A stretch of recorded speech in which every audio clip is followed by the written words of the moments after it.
And we are going free. At least I believe we are live and going free. We are trying to do a little bit of a different setup today. And so, can you all hear me? I see you all saying that you could hear some white noise. Yes. Well, the white noise that you hear are the AC units going on overdrive. It is with the heat, I guess the heat index or the real feel is what they call it, is 103 in DC today, 103. So it is a pleasant day here in the nation's capital of the United States. Good Sunday to all of you, whatever part of the Sunday it is, and good Monday to those of you in the world where it is already Monday. How is everybody doing? I see Seaver Hamlin is here. Andre is here. Mrs. Horst is here. Anne E. is here. Just a guy. Raymond is here. Great to see you. Ryan Manley. We will be up on Entropy soon. At least I expect to be. Phoenix Fire is here. Great to see you. Lisa is here. Kenneth. Always joined by the best people in the white positive sphere. Emma Arian is here. Good to see you.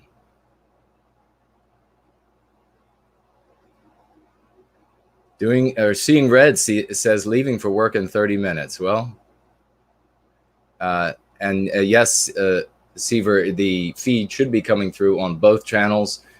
Everyone who is moderating, please just come over here to the No White Guilt channel. And that is the chat that I will be watching. By the way, everyone, if you are watching over on Gardening with NWG, my friend's channel, if you're watching over there, please feel free to stay there. You're probably able to see it or were alerted to the fact that it is going to be present because you are in Europe and you are not able otherwise because of the anti-whites in your government to get alerts from me and to see streams from me. Seeing red, you might have to catch up with us on replay if you're headed off to work. But a good hello to you before you do. Let's see, who else are we seeing here? Shadow Sira is here.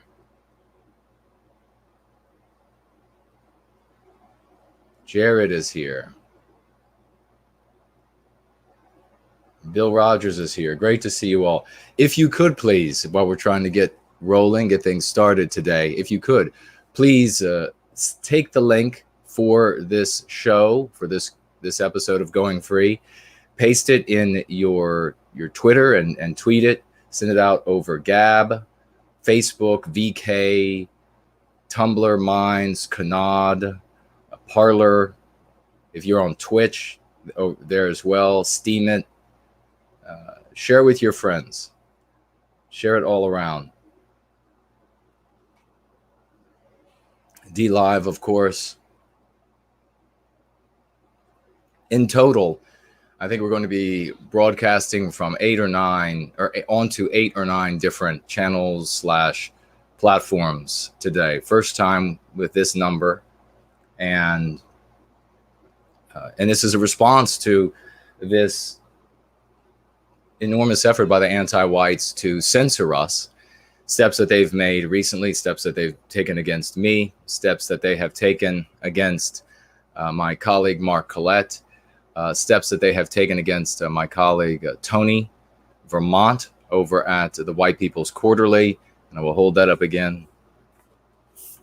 If you have not purchased the White People's Quarterly, it will be available again. The anti-whites were briefly successful censoring the magazine from the publisher, which is, who was that publisher? Babel.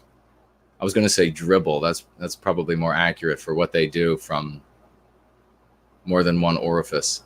But a bunch of cowards nonetheless. The anti-whites complained that, hey, this guy, the people in this magazine here, they're not anti-white enough. They're heretical. So we need to get that kicked off of your platform. And of course, this is exactly, we're going to be talking about this specifically with the decisive weakness that is in the anti-white cause. So we're going to be talking about that. And again, does this read properly to you all? It's not backwards, is it? Hello, Teddy. Good to see you. So they were briefly successful.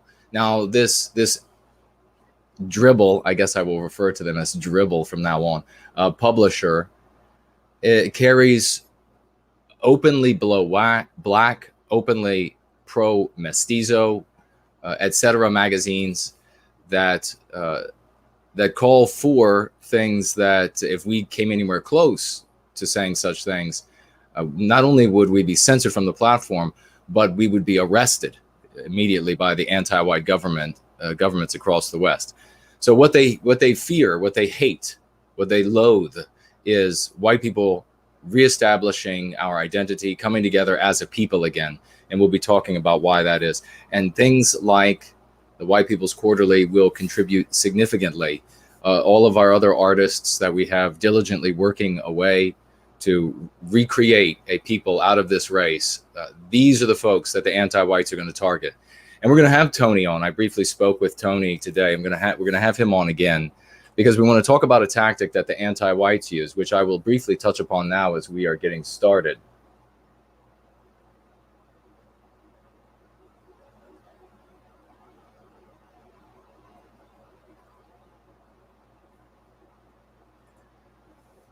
I was just reading a message from the good folks at Entropy, we were trying to resolve the issue and get this stream up on Entropy, because over on Entropy you can super chat at 15%. You can participate in polls. Now that's usually I usually have polls when I'm not by myself, as in the Going Free streams. But you can there. You can also specifically ask questions on a question widget, if you will. And people can upvote those questions. So the question that interests the most people rises to the top, and therefore rises to the top for me, and I will see it.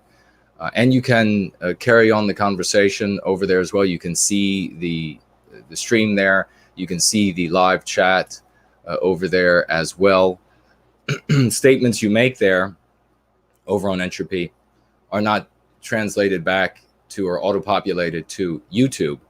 But you can say things over there and talk with others on Entropy. So as soon as we have that up and running, I'll let you know. So let's see what you all are saying. There is a possibility, a significant possibility of a powerful thunderstorm hitting the DC metropolitan area, given the heat. We've had heat thunder throughout the morning and afternoon. So if there's a significant thunderstorm, that means, of course, there's a possibility that the power could go out. And if that happens, it's not because the government has taken me out.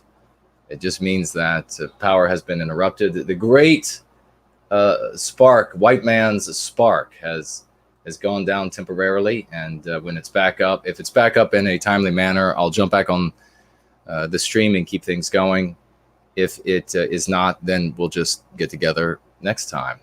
Raymond says, just got email, bumper sticker on way. Yeah. All right, Raymond. That's awesome. Recently, Raymond purchased one of our No White Guilt bumper stickers, and it is on its way.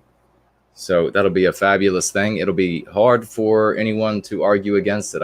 And I'd like to hear your stories of conversations you have with folks about that bumper sticker, where the anti-whites have to say that no, you should feel guilt, and they come right out and expose their actual position to you.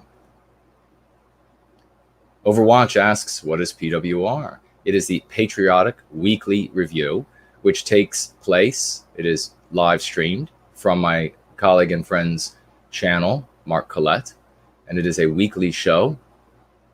We're going to be talking about that show today. Right here in the beginning, before all of you Brits go to bed. Crash Bank says, hey, hello to you. F. Smora writes, howdy, NWG. Hello to you as well. Jump Cord writes, afternoon, NWG. Good to see you. Hello to you.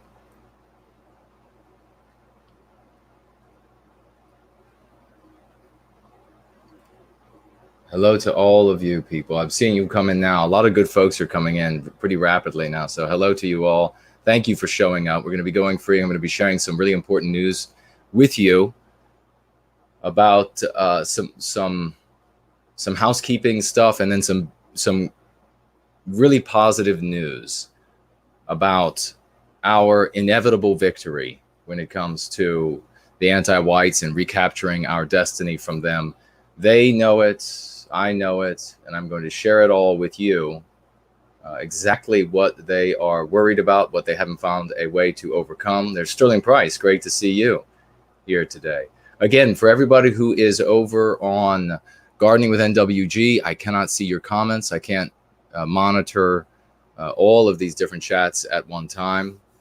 So if you want to communicate statements or questions to me, you have to write them in the No White Guilt chat over on the No White Guilt channel on YouTube.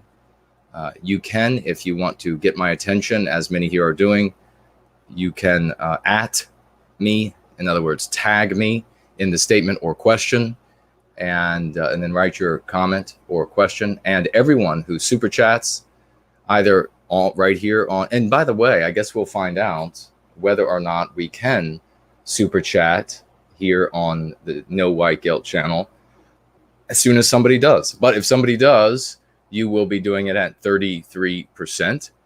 If we get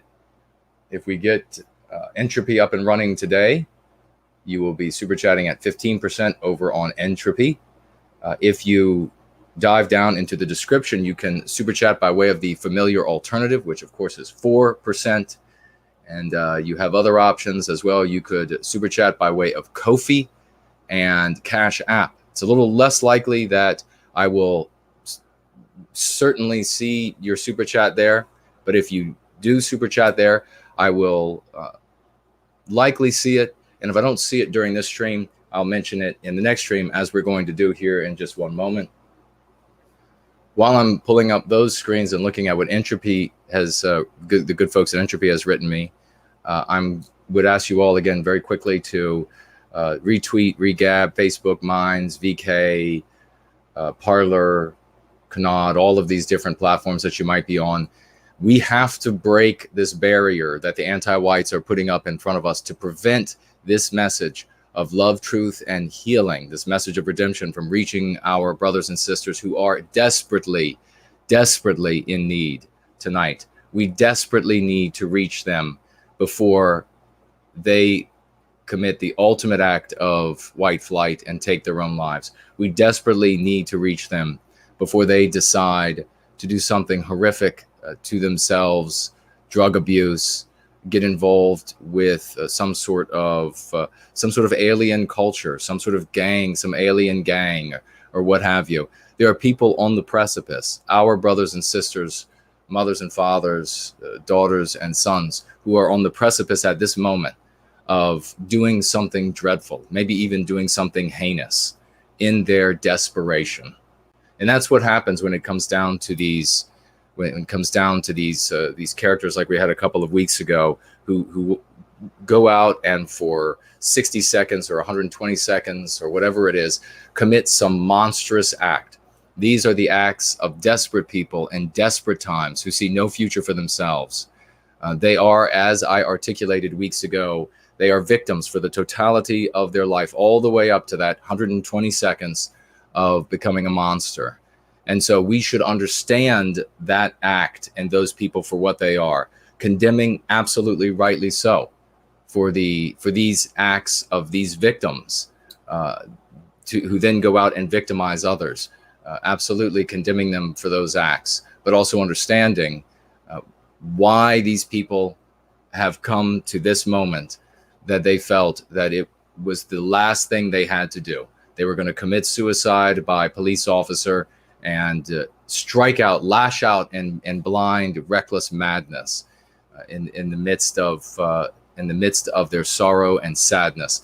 So we need to be talking about those things. We need to acknowledge these things as much as the anti-whites don't want us to. And that is why I ask you to share this stream and this message with as many people as possible, because there are these folks that are in need, that need to hear this message, and they will do great things. They will come a great distance once they come to White Wellbeing. We have already heard from many people who have written about how they were on the verge of something terrible, how they were going down a dark road that wasn't going to end in anything but pain and sadness for themselves as well as for others. And we are responsible for bringing them back, from snatching them back from those awful places.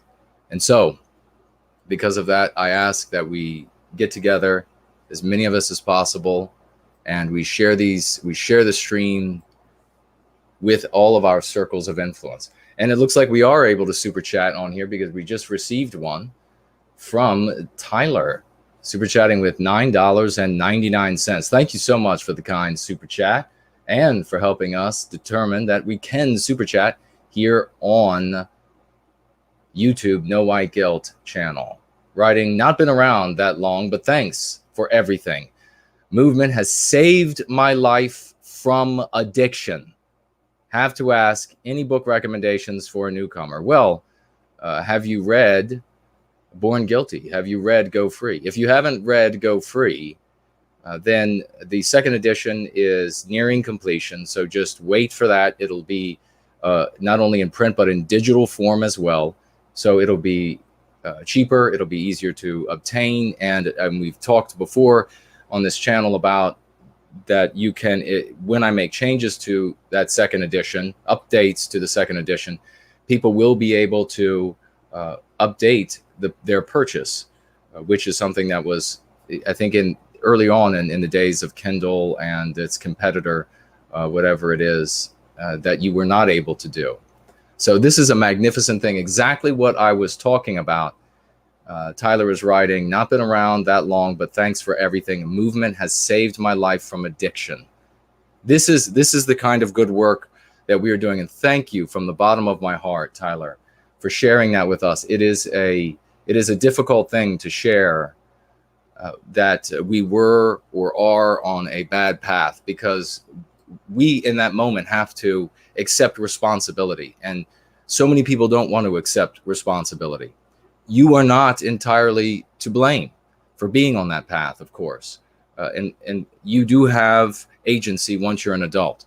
But nonetheless, we recognize the vectoring, the launching point of your life, what you were trained to be and think and do throughout the totality of all of those years before you began going free. Because it's not as if none of that existed before. These are very difficult things to grapple with. And that is why we focus so much of our energy on helping people come out of these dark places and into this light, into this white light of redemption. That is why we say this is a movement of redemption. Thank you very much, Tyler, for the $9.99 super chat. And God bless you for having the courage to take a hard look in the mirror at yourself and begin to correct those things that are deleterious within you, and to share that with the greater community. That is a blessing. It's not only a blessing for you that you came across these things, but it is now a great blessing to everyone who hears what I just read that you wrote. Everyone who sees what you wrote in this live chat, it's going to be a blessing to them, because there are going to be folks who see that for the first time, and they're going to say, this is a genuine route that I can go. This is a genuine path that I can save myself. We all have seen these comments online. We have talked with folks in private as well, where we see that they have given up on everything. They know with certainty that the regime, this anti-white regime across the West, is going to make their lives miserable for the totality of it. They have no meaning because they have no identity aside from this evil identity that they've been saddled with, that like a straitjacket that they can't escape. But here you can come to new pages. Here you can come to a new book, a book in which you can pen your own story, and you can pen it right along with us. Something that is glorious and good and noble and heroic, that you are a blessed person, that you are a remarkable person, that you are from a magical people. That is the true story of Western kind. And it has come to this, that now we have to circle the wagons, so to speak, as we used to have to do in the old Western Front in the United States, when the Indians would come to attack the wagon trains, and they would circle the wagons. I understand this kind of thing, this defensive tactic was done many times, Australia and places in Africa. Circle the wagons and try to protect the women and children, property, etc., from the onslaught of these other groups who didn't show up with flowers and food to welcome us and to share their land and to teach us how to feed and clothe ourselves because we were so incompetent, as this new anti-white narrative teaches our children today. No, who indeed showed up with bloodlust, and we indeed gave them bloodlust in return. That is a reality, and that is something that, by the way, when an anti-white talks about history, they're never going to allow even a seed of truth to enter into it. So there won't be a moment that they say, well, yes, these groups, these non-white groups, for example, that they did anything wrong whatsoever. No, they won't allow a single seed of truth, because for them, the entire thing is fiction. The entire thing is make-believe. The entire thing is fabrication, superstition. That is why so often you see these claims by anti-whites, just as an aside, that have no basis in reality whatsoever. It is pure superstition, and they just believe in it with nothing more than the faith of a religious zealot. That's why their behavior is that of a religious zealot. That is why the words they choose to attack you are the words of a religious zealot. So we have a super chat from Mrs. Horse for $9.99. Thank you so much for that kind super chat as well. She didn't write anything, but she's saying a lot with that $9.99. We also have a super chat over on the Familiar Alternative from Seeing Red. Thank you so much. Right before he heads off to work, $5 by Seeing Red. Thank you. I hope you hear this before you do leave for work. And writing, I'm leaving for work. I'm here for the duration. Let's make the anti-whites cower. Amen. Let's make them cower. They are cowering indeed. There's a lot that I'm going to be talking about here that the anti-white elites are very afraid about, and they don't have answers to, ladies and gentlemen. In fact, they are predicting our victory, and by victory, we define that as the recapturing of our destiny. They are predicting it if they cannot prevent us from coming together as a people, building a people out of this race again. That is why there is so much energy and wealth and time invested in shutting us down. And that, circling back to what I was talking about at the very beginning, which is that we're going to have Tony on to talk about something that I'll just mention now, that the anti-whites they pay people to attack content producers that are new to the scene. So there are, for lack of a better word, just for a simple way to wrap one's mind around it, offices with cubicles where people are paid. And of course, this could be situations where people are working from home, but people are paid to identify new content producers for white positivity.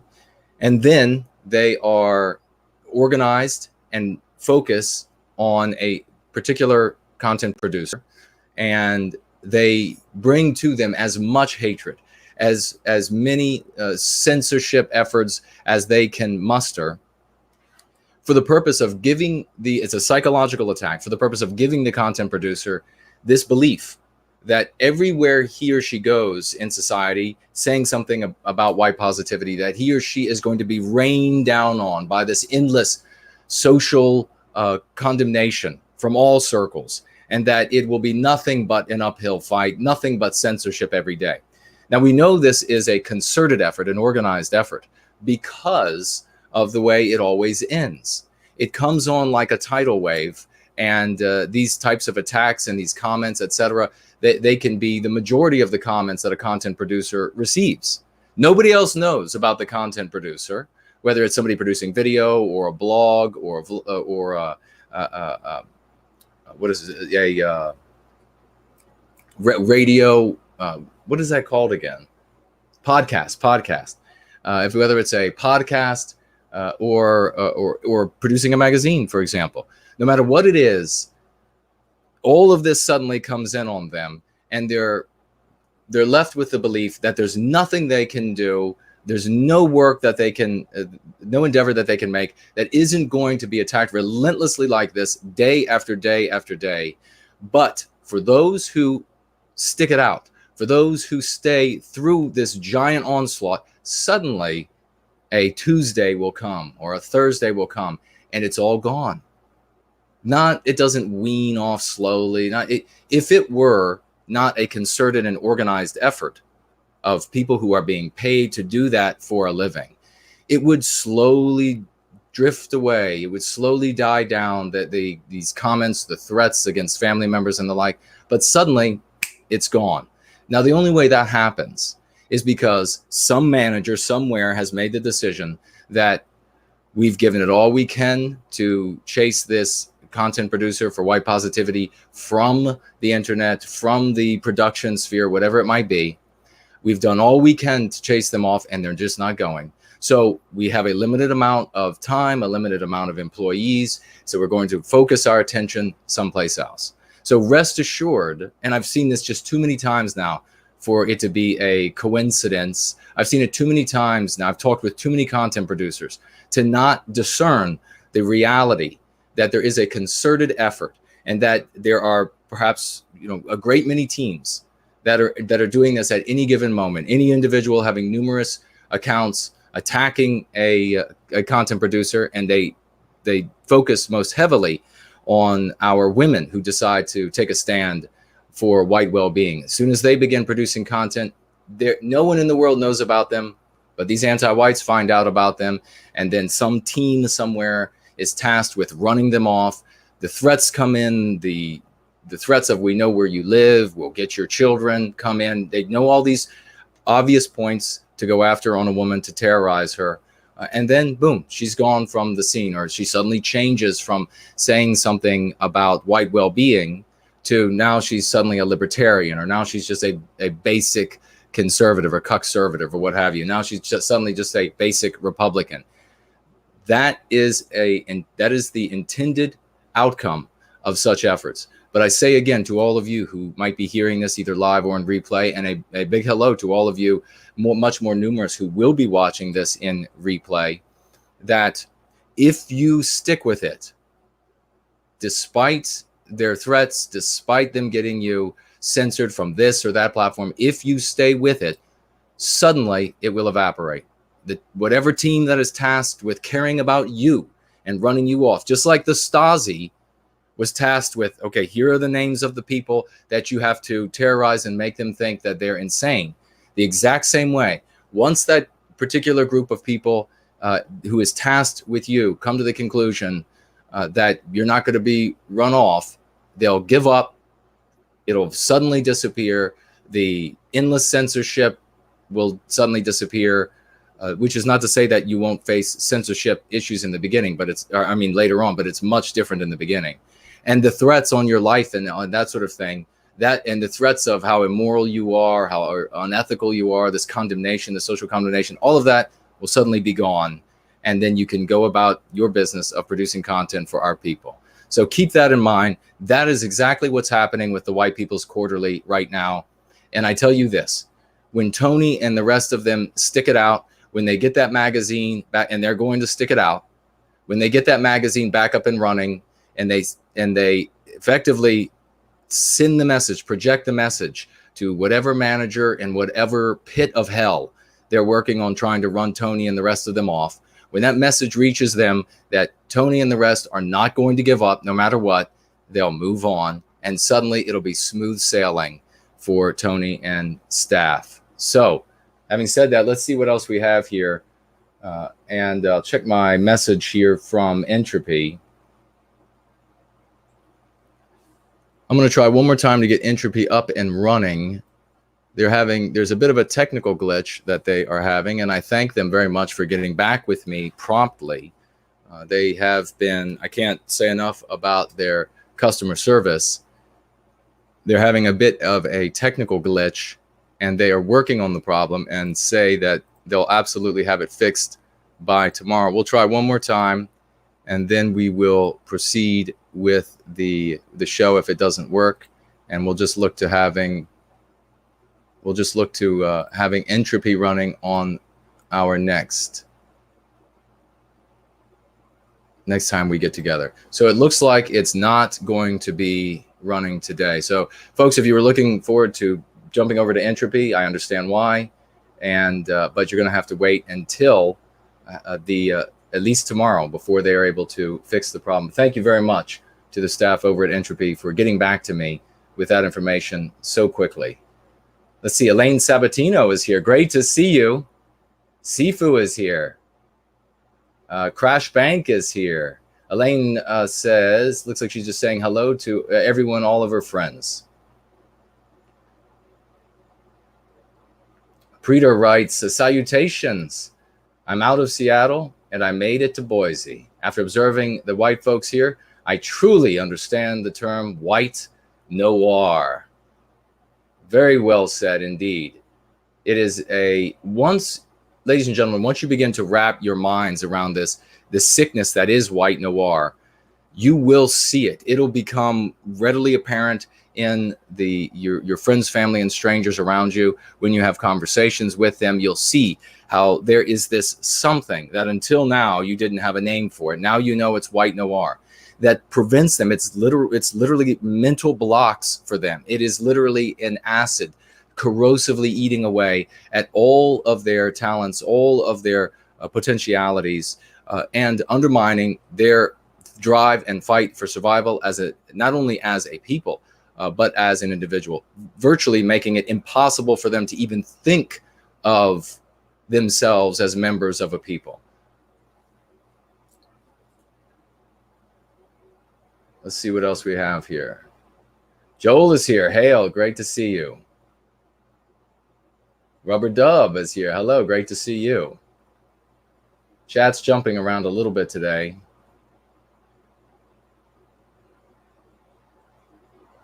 I saw it jump, and I thought I saw Poseidon. So if my good brother Poseidon is here, I say hello to you. I see Imminent Rain is here. Great to see you as well. Well, Poseidon must be here because Imminent Rain is saying hello to the Greek god himself. Poseidon. Yes, indeed. I don't have the Poseidon mug today, and I told you all last time when I had the Poseidon mug that it magically, since it comes from this god of the seas, it just magically fills with coffee. Today I have our good friend Way of the World's mug. Now the interesting thing about Way of the World's mug is that no matter how many times I pour coffee into it, it tastes just like tea. So I don't know, might have something to do with origins. Way of the World, though, check out his fantastic videos and great work for the cause of white well-being. And Poseidon's great work. Poseidon just did a stream, a man that never gives up.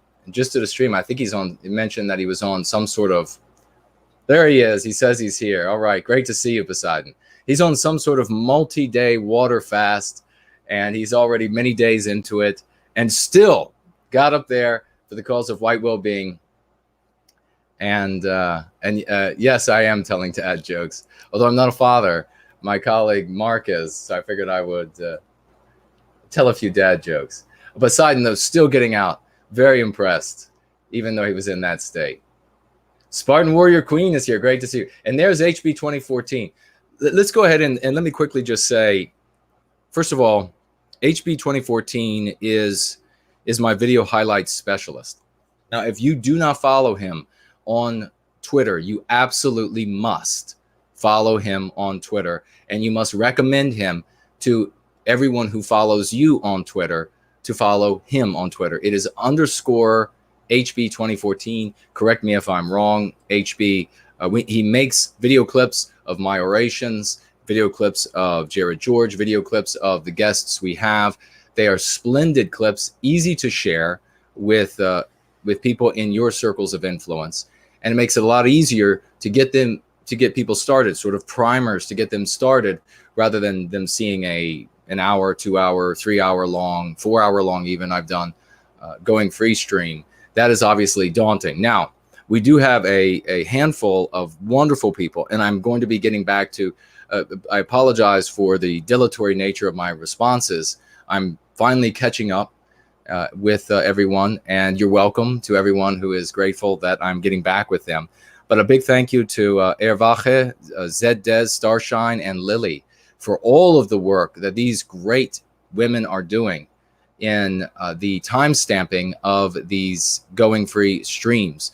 We're going to be, and if you are somebody who is adept at extracting portions of streams, and you would like to donate some of your time to doing so, let me know. Reach out to me at knowwhyguilt.org, and we could talk about that. I'm going to need one or more folks who I can supply them with particular timestamps from these different episodes, and you can extract them, send them to me, and then I can put them up on my channel or my friend's channel over at Gardening with NWG, and we can then share these again, a way that makes it easy for us primers to get people started, to get people educated, to get people knowledgeable. These things are vitally important as our societies become increasingly anti-white, and they are becoming increasingly anti-white at an avalanche-like speed. So it's speed picking up speed, and our people are increasingly looking, as I said before, the soil is getting richer and richer for our message. So our people are increasingly looking around. The anti-white elites know that our people are looking elsewhere to put their allegiance, to put their faith, to put their tomorrow in. And the anti-whites know that messages like this message, going free, white well-being, these meme curatives for the meme pathogens that they have created, they know that this and the art that's being created, like the White People's Quarterly, the Jared George's poetry, the great music like by Eminent Rain, and what is Syntheside, and is it Mike, and all that they're making right now. White is the last name that they are making. These are the kind of things that will bring our people in, that they will be able to resonate with, and they will be able with us to build a people out of this race. We will be the ones that will survive the bottleneck and move on stronger and smarter, better looking, healthier, etc., than the people we left behind. Rest assured, we're not going to lose one good person from the anti-white crowd. Not a single one.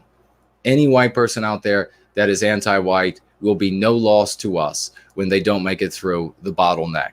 But there are a great many of others out there that we need to reach. And that means we need to circumvent all of this censorship, all of these roadblocks that the anti-whites are putting up in front of us. So that means we're going to have to work together. And as I said, HB is doing a fantastic job. So are the ladies I just mentioned. I want to also thank Anne, who's still doing a fantastic job pulling out the audio so that I can make these into podcasts for people, which I'm continuing to do. We'll be making a lot of the older shows into podcasts as well, because it eats less of your data on your cellular devices and the like. So we want to make sure we have that for people. Big thank you to Althea as well for all the work she is doing as the marketing director. Of course, we have our chief digital information officer who wants to remain unnamed. So a big thank you to him. Also an individual who wants to remain unnamed, who is doing some very interesting work on the books that I am and have written.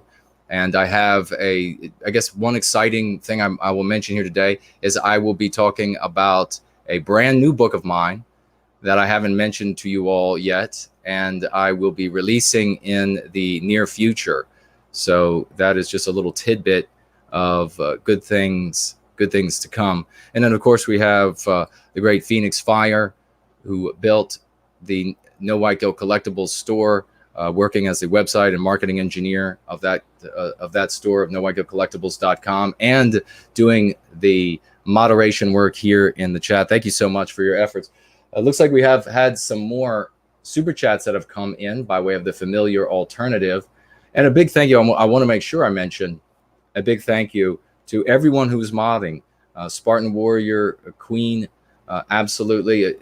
And HB, if you do any moderation today as well, a big thank you to you. Big thank you to Seaver for the a new mod in the community and doing great work. So a big thank you to you. Let's see what we have here. By the way, let me ask the mods: Have I missed any of the super chats that came over YouTube while I've been addressing the previous points? Oh, you know what I also want to say? Well, I'll just do the super chats first that came in by way of the familiar alternative. And I will refresh these two other screens to see if we can find if any other super chats came in. We had Teddy Net News super chatting $5. Thank you very much for the kind investment in white well-being. All of your investments, ladies and gentlemen, are going toward good things, are going to instantiate magical things that we're doing for our people. And you are seeing these results as the community continues to grow, and there will be more tangible results to see in the very near future. So it's not just a pat on the back and a thank you for spreading things and spreading arguments and helping people like we're doing here.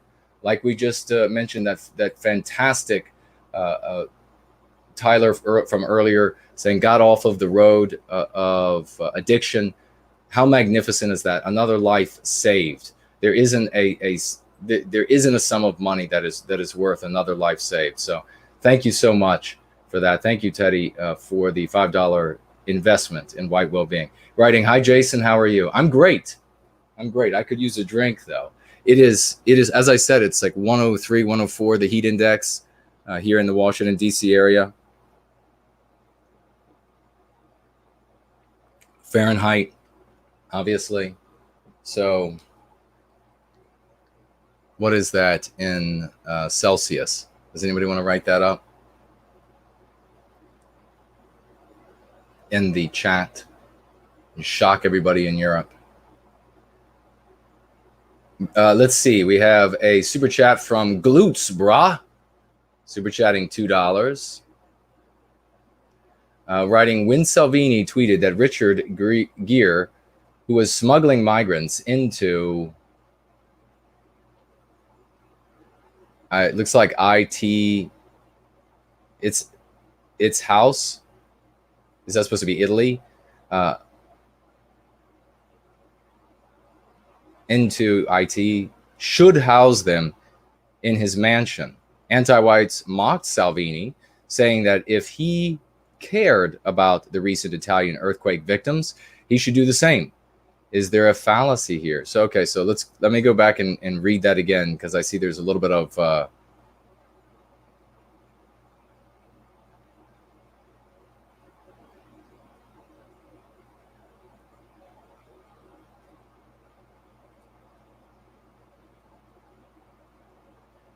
okay, so what Glutes is trying to say here is that it is wrong for Salvini to say of non-Italians, non-whites, that it is wrong for them to be aided by this anti-white Richard Gere to criminally bring them or otherwise into Italy, so that the Italian taxpayers, so that the white Italians, the real Italians, should have to pay for these people, should have to endure the cultural change that they will inflict on Western civilization in Italy, should have to endure now I know their crime rates, according to the anti-whites, the non-white crime rates, especially of border crossers, is just infinitely lower.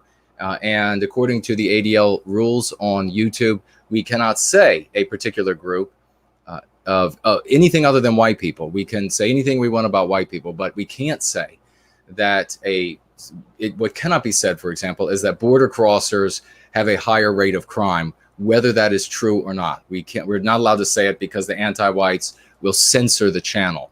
So even though I'll just say that even though these border crossers have a lower rate of crime than the native Italian population, that Salvini not wanting his citizens to be harmed by them, it's this anti-white argument that why do you object to you're already being or dying from X, you're already being victimized by X.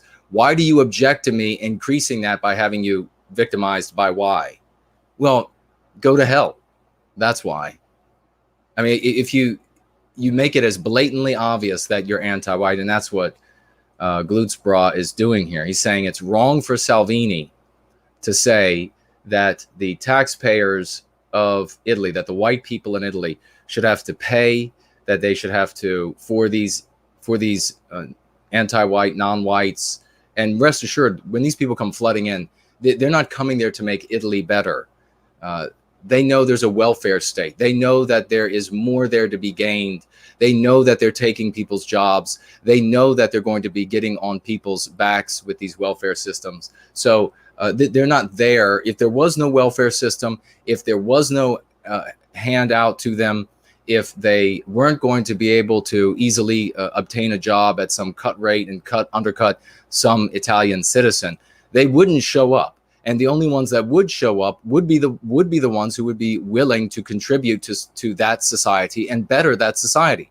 And that, my friends, would be less than a trickle.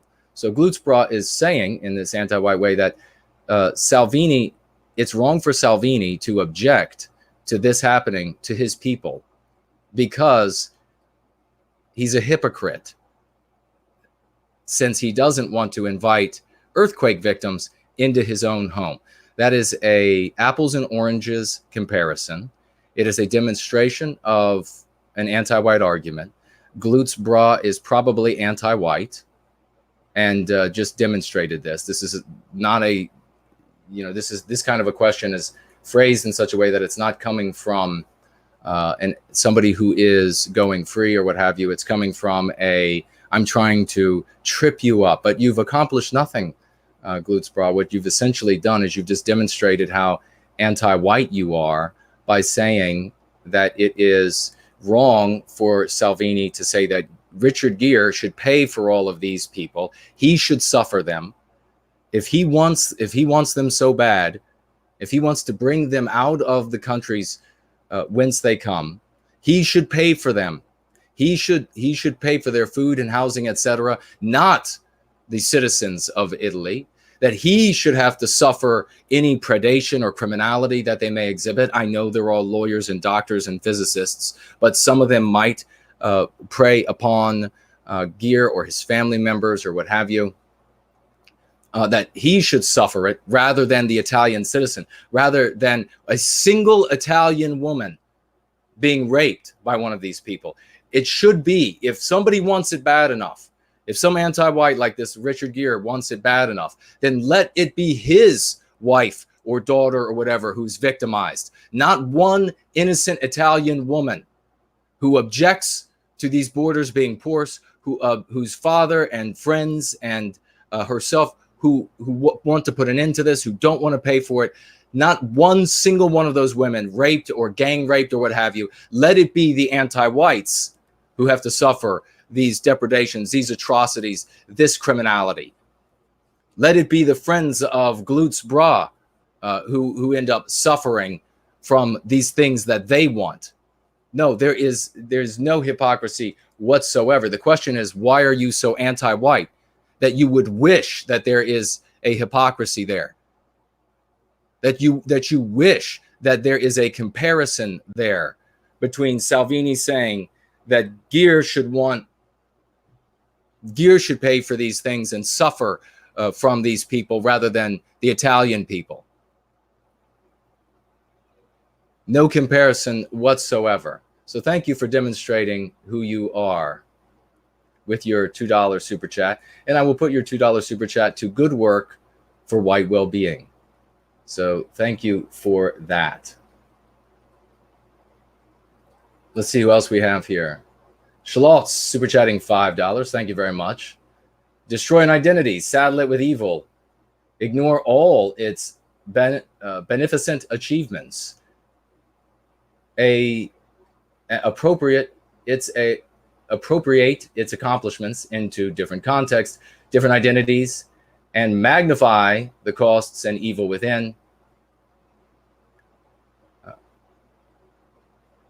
Appropriate evil from outside of it into it. This is a $5 super chat from Schlotz. Thank you very much for the kind super chat to White Well-Being. Hold on, I got to take a drink.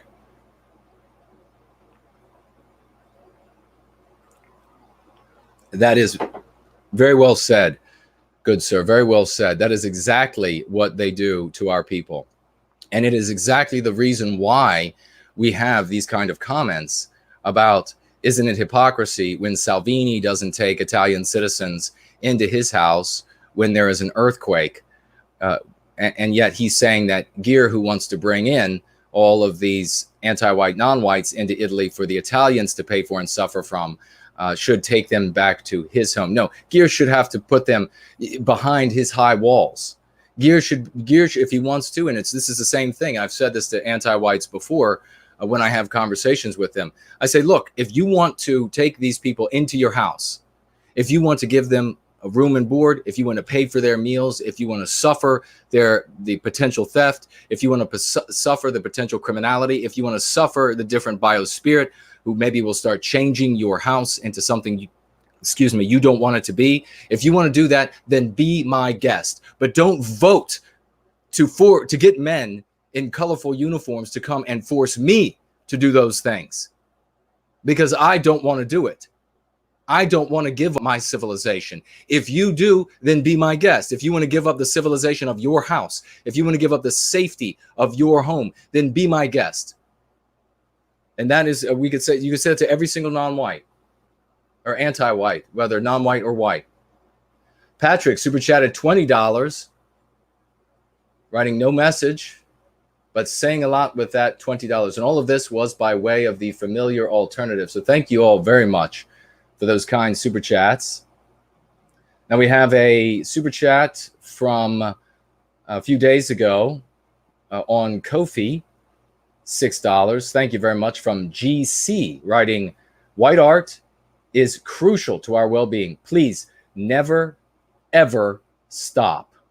We never will. Thank you very much for that kind super chat and the wise words, GC. That's another reason why good people like Tony are going to continue forging ahead with White People's Quarterly, and all the contributors will continue contributing, and I will continue promulgating the magazine to more and more circles of our people so that they can then promulgate it to their friends and family, etc. There will be no stopping us. So thank you very much for that. We also have over on Ko-fi, JT Smith, super chatting $3. Thank you very much, JT, and writing, hi, Jace, just a little cuppa for your saws. It ain't it much. Look after yourself. It ain't much. Look after yourself. Good brother. Thank you so much, JT, a dear friend of the community. Thank you for being here, a great participant in all that we are doing for white well-being. So let's go over here and see on Cash App, make sure we are good there. And let's get to, I want to say before we talk about PWR and Mark Collette, before all of you good British friends and comrades and participants in the community for white well-being head to bed. But before that, I just want to quickly say that we just had a video and it has a criminally small viewer count. I retweeted it. You'll be able to find it on my Twitter. I'll put it up on my Gab as well. And I want to make I want to put this video, post this video up as a premiere on my channel, so that, and add it to the well-being community videos that we already have accumulating there. A fabulous video created by Minotaur of Rebellion. He took my oration about the little white girl, that was a couple weeks ago, where I talked about the black woman who tweeted about a little white girl who asked her mother with desperation in her voice if she will have to be white for the totality of her life. The mother says yes, and the little white girl throws a tantrum over having to be a member of an evil people for the totality of her life. That oration was impassioned by me. I was very upset by it, by the child abuse that is inflicted on our children, the blackest child abuse that one can fathom, that a child would want to rip themselves out of their own skins There is no beating, there is no basic verbal abuse that comes anywhere near teaching a child, inflicting a notion on children that causes them to want to rip themselves out of their own bodies to become something completely different. Nothing in the history of the world is that grotesque and evil. Well, Minotaur of Rebellion took that oration and he added some music, he added some clips, and it is truly magnificent. He tweeted it, I think it was 2 days ago, and you can find it on my Twitter. Watch it once we are finished here. And let's reach out to him. If you know who Minotaur of Rebellion is, reach out to him. Let him know that I wrote him on Gab. I wrote him on Twitter, and I asked him if he would be okay with us premiering the video. It'll get far more views by being premiered on rather than the 17 views or whatever it has on my channels and put up on all of my different platforms. It is definitely the kind of video that you will be able to share. Definitely the kind of video that will spread, that has the potential to spread if we push and push and push, because we know the anti-whites are going to be doing all that they can to undermine our efforts. So let's talk about quickly, and then I'm going to read a positive message from a woman by the name of Kathy. Folks, this is really another one that's going to warm your heart, just like we heard earlier from Tyler, who was able to pull himself out of addiction because of this cause of redemption, this movement of redemption that we have here. Here's what's going on with PWR, Patriotic Weekly Review. Does anybody know yet? Has anybody heard anything about Mark Collette recently and Patriotic Weekly Review? Of course, this is a show that we do weekly. I have been on the show now for well over a year. Jared George was on the show for a while. Of course, we have Dr. Patrick Slattery, who is on the show. We have a wide range of guests who appear on Patriotic Weekly Review. It is educational, it is entertaining, it is fun. And recently, Mark participated in some debates and incurred the ire of a particular group of non-white people who are also these particular non-white people or members of that community are anti-white as all hell. And so they decided that, and of course, another interesting fact about this particular group of people is that they have no power whatsoever. They are this powerless group that is just always victimized. And so with that tiny non-existent power, that infinitesimal power that they have, they are going after Mark, who is a brand new father, who's dealing with all of the hurdles and challenges the joys as well, of having a new baby, having to wake up in the middle of the night, having to feed, having the tension with one's partner, because what do you do in this scenario, and what do you do in that scenario? This is the first baby, and I'm sure many parents can attest to the difficulties of the first child relative to the subsequent children when there are not problems, special problems with subsequent children. But the first one is always a big challenge. So he's dealing with all of this as a brand new father, and he has this community of anti-whites, that of individuals in this community who are anti-white, who are coming after him with as much hatred, with as much mendacity, with as much evil as they can muster after this new father. Now, what kind of tension is that going to put on that relationship that is already under pressure? What is that going to do to that dynamic? What's going through these people's minds that say to themselves, now's the time to strike? Not that we have somebody here that disagrees with us, not that we have somebody here that has made some cogent arguments and we're going to have to construct some cogent arguments in return in order to defeat him philosophically, to defeat him ethically, to defeat him morally, and all of these on all of these different layers that he has gone to battle with them over. No, none of that. No, it's not that they want to defeat Mark's arguments. No, now they say, he's a new father. He's going to be under stress.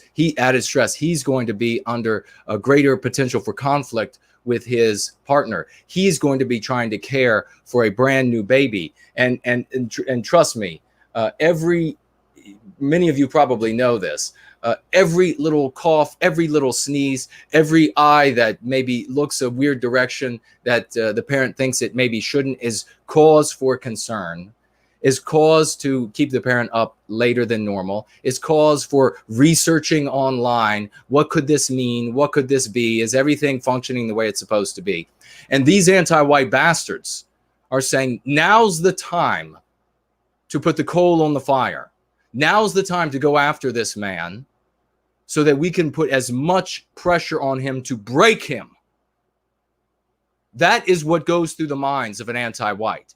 The same sort of thing that we just saw from Glutzbra when he says, isn't it the same thing when the anti-white bastard who wants to inflict a different biospirit on the Italian people, who wants to inflict rape and murder and theft and the loss of job and the stagnation of wages, that he should have to pay for all that rather than inflict that on them? Isn't that the same thing as Salvini not giving away his home to any Italian person who might suffer from any natural disaster? Isn't it? What a hypocrite Salvini is. Go to hell, you anti-white dirtbag.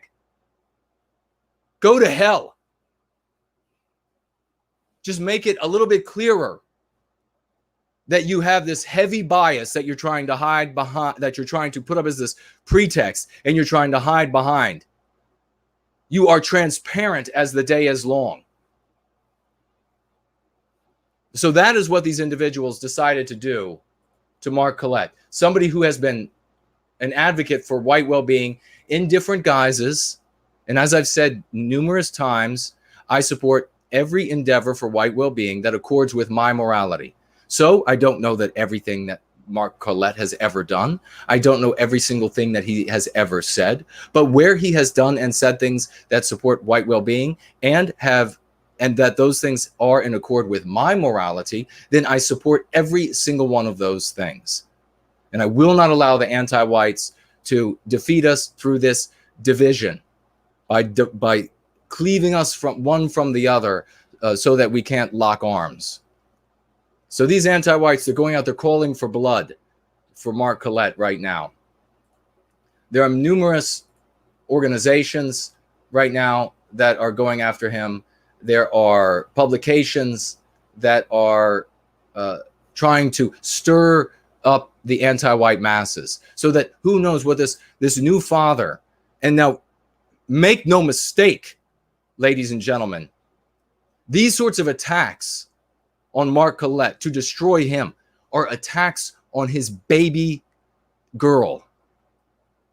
Because what state will she be left in if her father is left penniless? What state will she be left in if a handful of anti-white thugs jump and maim him? What state will she be in if her parents are thrown out on the street because they can no longer make their rent payments? What state will that little girl be in if they can't afford her medication, if they can't put food in her belly, if they can't lower that fever because they can't get that product that lowers the fever? What state will that little girl be in? This infant, this white infant, what state will she be in if these anti-white bastards are successful? So Mark reached out to me the other day, and he told me about all this going on. And he told me that one of the consequences already are that he is now denied the right, arbitrarily denied the right to live stream. This is a source of truth and hope and happiness for an uncountable many scores of thousands of individuals, and many scores more who will hear those message, to the tunes of hundreds of thousands, maybe even millions, that will ultimately be reached by the good work that he has done, is doing, and will do. So what was my response? What would yours be? When one of our brothers or sisters in this conflict for white well-being, in this attempt to recapture our destiny, is attacked, and their baby daughter is attacked, what would your response be? So my response is that PWR will be airing on my channel for the foreseeable future until Mark is able to stream again, or another platform is taken up as the one to replace the messaging on this anti-white platform that allows pedophiles and everything else under the sun to make videos to call out for the death of white people, and they go without strikes, they go without condemnation. So this coming Wednesday, you will find PWR still airs. If you think for a minute, this message to the anti-whites out there, if you think for a minute that we are going to allow one of ours to be struck down by you, to be attacked by you, and that we won't rally, you better think again. This is a new age. This is a new age. This is a new movement. This is a new cause. This is a new vein in the white positive sphere. There is no giving up. There is no compromise. We lock shields with our spears forward, just like Leonidas and the Spartans. Strike one and another one takes his place. I was struck with such fury because I instantly knew that when they started going after Mark, it was because they wanted to go after that little baby girl. That those pictures he showed of that beautiful little angel, that is their target. That beautiful little angel is their target. Those are the kinds of monsters that are our victimizers. And there is only a certain set of behaviors and responses that monsters understand. And it is what we're doing here. They celebrated for a day or two, thinking that they have taken Mark Collett down. Well, they didn't take him down. Mark is going to march on, and the show will continue, and people will continue to go free by way of the information that is shared on PWR. So let's see what we have here. Terriful State, writing with $5 Australian. Thank you for watching us all the way on the other side of the globe, and for super chatting the $5 Australian and writing, "Hi Jason, love your work. Go Free has been a popular addition to my household. I'm happy that more and more Australians are going free every day." Amen. And thank you for giving your testimony. That is the good work that we're doing here. You just played a huge part in getting that message to our brothers and sisters, not only across Australia, but God bless you for getting it to other Australians, but all around the world. So thank you for that. Thank you for that kind super chat. And we have David Blue super chatting $20. You stand up for Mark Collett, I stand up for you. Well, thank you very much, David, for that kind super chat. This is $20 Australian as well, I believe. $20 Australian. We have Australia is coming through. This is going to be the I'll tell you something, ladies and gentlemen, and then we're going to read Roy Danton's fantastic super chat. Thank you so much. Something that brought me great pride when I was a young man, when I learned about, and it had to be from my own study, because the regime, they only wanted to teach me that all of my ancestors across the South, that they were all wicked, evil people that fought a war to just harm this other group of people. Absolute nonsense is all they taught at these institutions. Something that brought me great pride was when I read about these battles where it would be one set of a group of Southerners fighting, maybe losing the field, and then suddenly a detachment or what have you from another state from the South would show up. That's how it's going to be for us, not only for our states, parishes, but also for our countries and continents. The day will come when a Virginian like myself needs a hand to pick him up. And that hand will be held out by an Australian. That hand will be held out by a Canadian. That hand will be held out by a German. The day will come when we will pick each other up. When brothers, white as snow, all the way to our tannest coloration of skin, of all configuration of hair and eye color, come to the aid of each other. A pat on the back, a helping hand, even with different languages. We know on those battlefields, oratorical battlefields that they are, that we won't be ever alone. That the moment we feel defeat creeping in upon us, the bugle will sound and comrades will show up from Italy. They'll show up from France. They'll show up from Norway. That is the great global white ring that I've been talking about, ladies and gentlemen. Let all these other people in the white positive sphere have small minds and talk about small tomorrows. Other things are small on them, obviously. We think big things in the cause for white well-being. We strive for big accomplishments. And that is why we will win.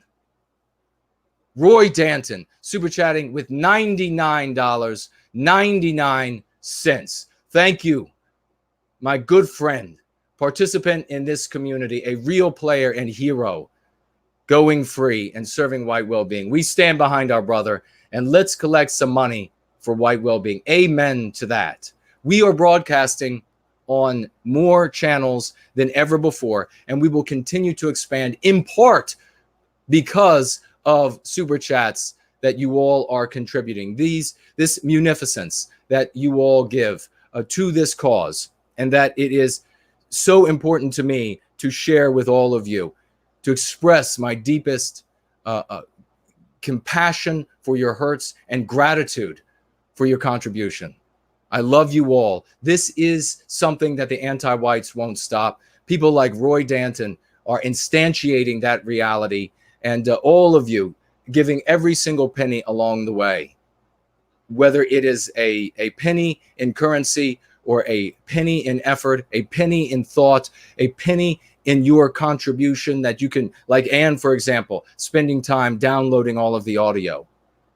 No matter what it is a great munificence. And it is the reason why we will be victorious, where all of the petty small thinkers will fail and continue to fail. God bless you, Roy. Let's get a big round of applause for everybody who has super chatted so far. Let me ask my mods if any super chats have gone by on Google that I have missed, because we've been covering a lot here, and the chat has been flying by. I see that Zed Dez is here. We thanked you earlier in the evening, Zed. I don't know if you missed it, but thank you very much. Jay Hart is here. Patrick, Boris is here. Is it Susanna is here? Lance is here. So many great people. Iron Will is here. Scooby-Doo, great to see you. Train Kelby, great to see you. Truly Wild is here. Steven says, hey, Jason, I'm here. Great to see you, brother. Let me get a drink. I'll take a look at these super chats. Let me ask you all as well. Is the scene here as sharp as it normally is? Is it a little blurry? How is it coming through to you all? How are you all seeing it? And if you're seeing it on, if you're able to watch on more than one platform, is it clear on one platform, blurry on another? Can you refresh and see if that changes? If it doesn't, let me know, and let my mods know.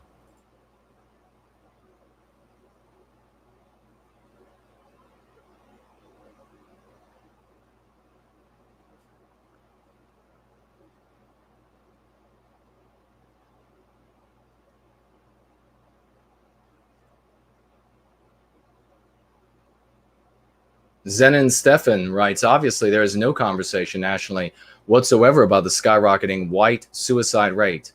Obviously they are heaping demoralization on us and happy that we suffer. They absolutely are.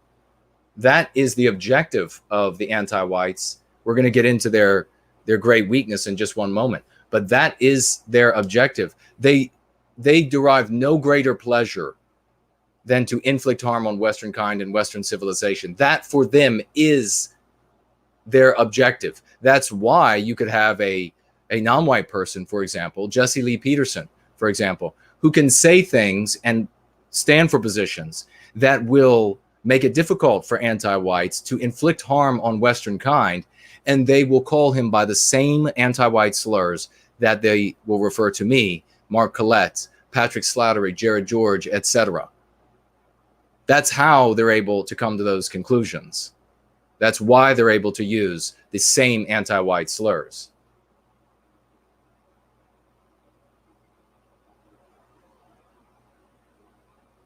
Zendrofin, great to see you here.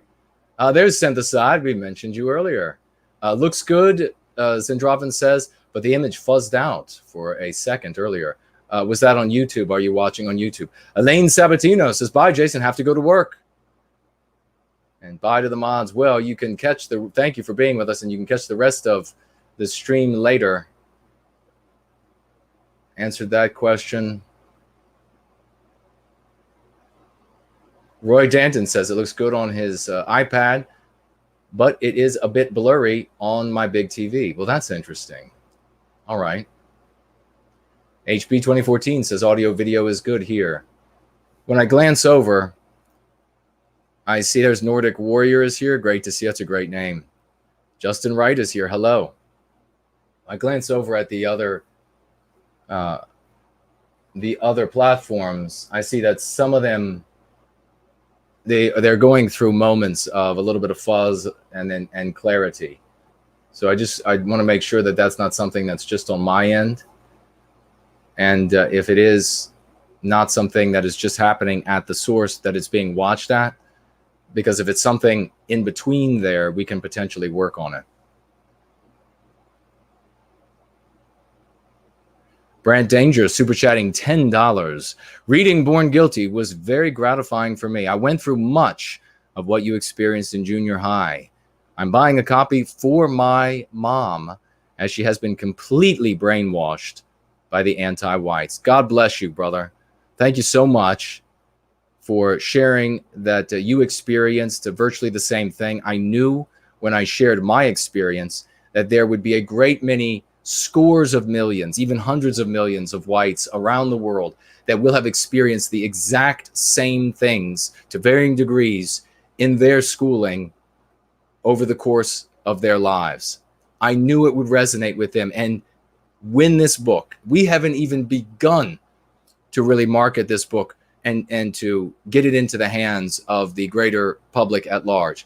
When we do, when we all work together and we make this truly happen, there will be something special, ladies and gentlemen. Something very special will happen, and the system will never be the same as a consequence. I can tell you that much.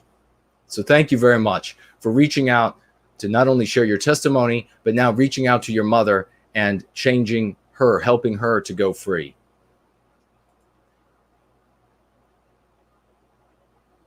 Yonash is here. Great to see you. HB just said that Miss Samantha Fox lost her Twitter account. That's terrible. I hope it's only a temporary ban and that she'll be back. And if not, that she will return under another moniker. I see Laurel is here. Great to see you. Taylor Garza is here. 100 white baby saving dollars. Yes, indeed. That is exactly what it was. So thank you very much for saying that about Roy's super chat. They are white baby saving dollars. Okay, let's get over here and see, by way of the familiar alternative, another piece of housekeeping news that was mentioned earlier. We'll just mention it again right now. Entropy is down for the totality of the show. The staff, the good staff over at Entropy, are working on it, and they guarantee that it will be back up running tomorrow. So we'll have it running the next time we are together. Cortland is here. Great to see you.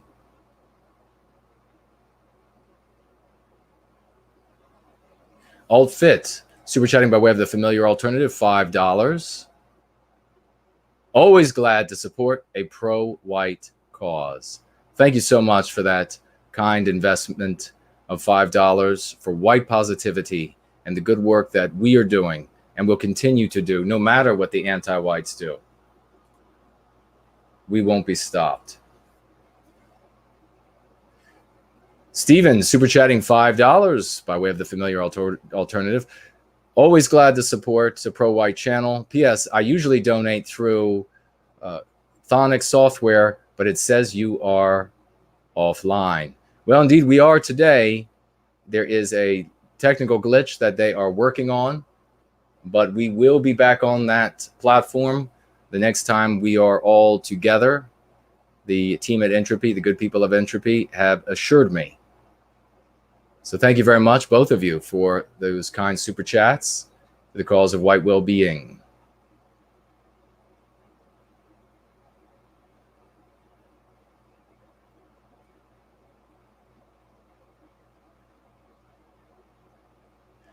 Glutes Bra super chatting $1 this time and saying that he meant no harm. He said he thought he saw a fallacy in the comparison, but couldn't put his finger on it. Well, Glutes Bra, we will take you at your word that you meant no harm with that question. And just so you know, in the future, when you phrase your questions as though they are coming from an anti-white perspective, I will respond as though it is an anti-white writing. We have had, as you all know, over the past couple of weeks, a handful of individuals who came in super chatting amounts like $2, like $1, and asking anti-white questions, which they thought were going to trip me up somehow. And they never did. Those people always ended up looking like fools.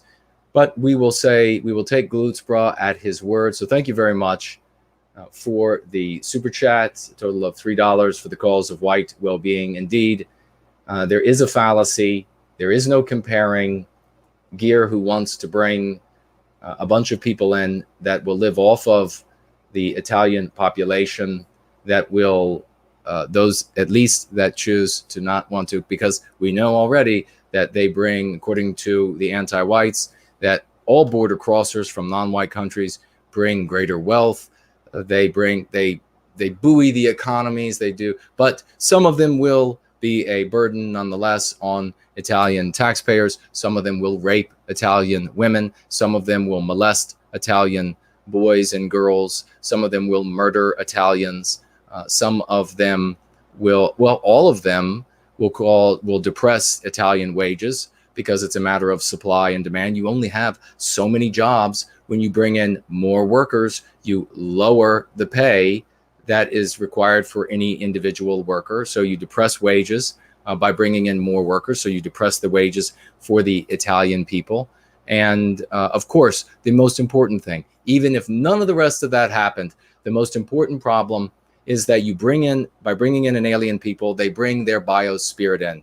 And we'll just say that their biospirits are better than ours, okay? But you bring in their biospirit, and then once they achieve numerical courage, they begin to transform our beautiful Italy into something other than Western civilization. And we don't want that to happen. Italy is ours. Western civilization is ours, and it will remain so. We will recapture our destiny. We will not allow others to come in and transform our societies into something that better reflects and suits their biospirits. We understand that they would like an environment that suits their biospirits, and we welcome them to return to places that suited their biospirits. So there's no comparing asking Richard Gere to take all of that upon himself rather than burden and transform Italy with it. There's no comparing that with Salvini not opening his doors to every single Italian who suffers from any single thing that might happen in Italy. It is preposterous. So we are glad we could help you, Mr. Bra. Stephen Seacrest, $14.99. Thank you very much for the kind super chat. Can you send to Mark for his family? I will absolutely send that to Mark for his family. And rest assured, when we are doing PWR, Mark and I haven't talked about it yet, but of course I'll be taking on many more duties. But when you super chat during PWR, there is a whatever percentage that Mark and I decide of that sum is going to go to Mark and his family. So that is, content producers don't, the majority of them you'll find don't do that. They just say, this is my channel, it's my house, and all the money, all the super chats will go to my bills or whatever. That is not how I live. That is not how comrades should behave. So yes, indeed, I will absolutely make certain that the money reaches Mark and his partner and beautiful little girl. So we have, let's see, DJ in the UK. Let's try and get a great many super chats for Mark Collette's baby girl and show the anti-whites. Yes, everybody, if you want a super chat specifically earmarked for Mark, it will go to Mark. Absolutely, no doubt, it will go to Mark. But as I said again, you're not going to be. This won't be the last time that you're able to super chat for Mark. When Mark comes over to my channel and we do PWR on my channel, there is going to be whatever percentage that might be a profit still reaching, a benefit still reaching Mark and his family.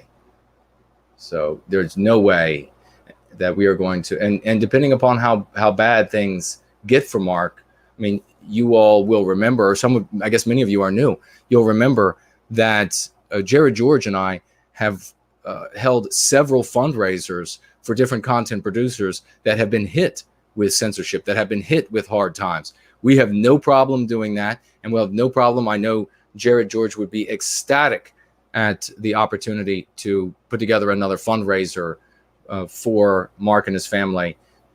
If it comes to that sort of a situation, God, let's hope the anti-whites just give up now, because there's no chance in them derailing Mark and the good work that he's doing for our people. So thank you very much for that.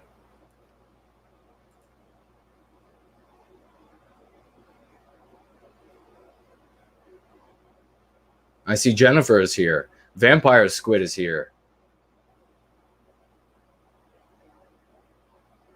Roy Danton is asking a great question. Did Mark take the older PWR videos offline? He did. He took down, I believe he took down all of the PWR, and perhaps somebody who's watching right now can jump on over to Mark's channel and verify. He took down all of the PWR episodes, and he took down, I think, nearly or almost every this week on the alt-right, I'm recalling now that it looked like there were some that were a little further down, much older videos that he didn't touch. And perhaps those are because those were mirrors. I'm not sure. But which would make it, I believe, harder to take them down unless you just deleted the playlist. But yeah, he took down just about everything. And that would be for a defensive purpose, because he knows that this special group of anti-white non-whites who have no power whatsoever were going to be combing through everything he's ever done to look for more things to complain to YouTube about that YouTube can easily use as justification to deplatform him altogether from YouTube.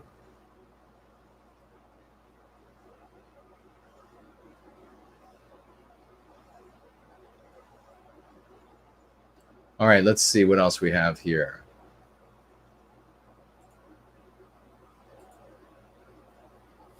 I want to read this great letter from Kathy, and then we're going to take a 60-second break. And when we come back, we're going to talk about the decisive anti-white weakness. This, folks, is why we're going to win in the end, no matter what. Now, you're not going to be able to do nothing. You're going to have to rally to what we are calling you to rally to here. You're going to have to work for white well-being. You're going to have to be a participant, not just a member. You're not just a fan. You're not just going to be able to watch this from the bleachers. You have to get on the field and be a participant. We have to make a people out of this race again. And by doing so, we need do no more after that. And we will recapture our destiny. We'll talk about that. The anti-white elites, ladies and gentlemen, have seen what I saw a long time ago, and they are talking about it with increasing desperation in their voices at the highest levels. So we're going to mention it, and when we come back from the break in a moment. Let's see what else we have here. Zero Talon 7 super chatting by way of the familiar alternative, $2. Thank you very much. And writing, I'm late. Well, don't worry, we're not finished yet, and I will be taking questions, and we will be talking much more about this. And I'm glad that who was it that mentioned the super chatting for Mark? Who was that? I'm really grateful that you did, because it is important that everybody knows that you will continue to be able to financially support Mark by way of super chats when he is appearing on my channel to conduct PWR. You will continue to be able to financially support Mark Collette by way of your super chats when PWR is being live streamed from my channel. So that's another, we're not the anti-whites. You didn't just rob Mark of the support he gets from the live streaming of that show. That is also not going to end.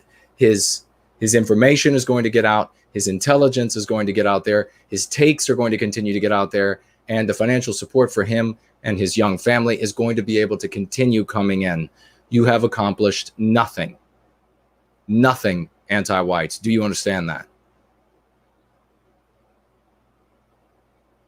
Taylor Garza, super chatting $4.99.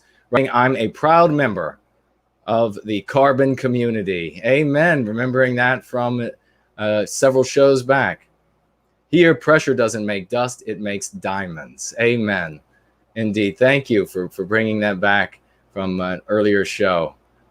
Taylor Garza, great member and hero of our community, sending me great pieces of news. And as I move away from, by way of email, supplying me with info about things that are going on. So thank you very much for that, Taylor. And folks, let's get a round of applause for Taylor and the supplying me with the information regularly, news and the like. Once we move away from a lot of this foundational work that we're doing, and we can begin transitioning increasingly into a marketing stance and a publicizing stance. As we transition increasingly into that, we're going to be able to do more shows. We're going to have more variety. There is a lot more coming your way, and we're going to be able to reach far more of our brothers and sisters as a consequence of it. So we are in the midst of some serious growing pains right now. That's part of the reason why when you all reach out to me, it occasionally takes some time before I get back to you. I do get back to everyone, though. All right, let's see.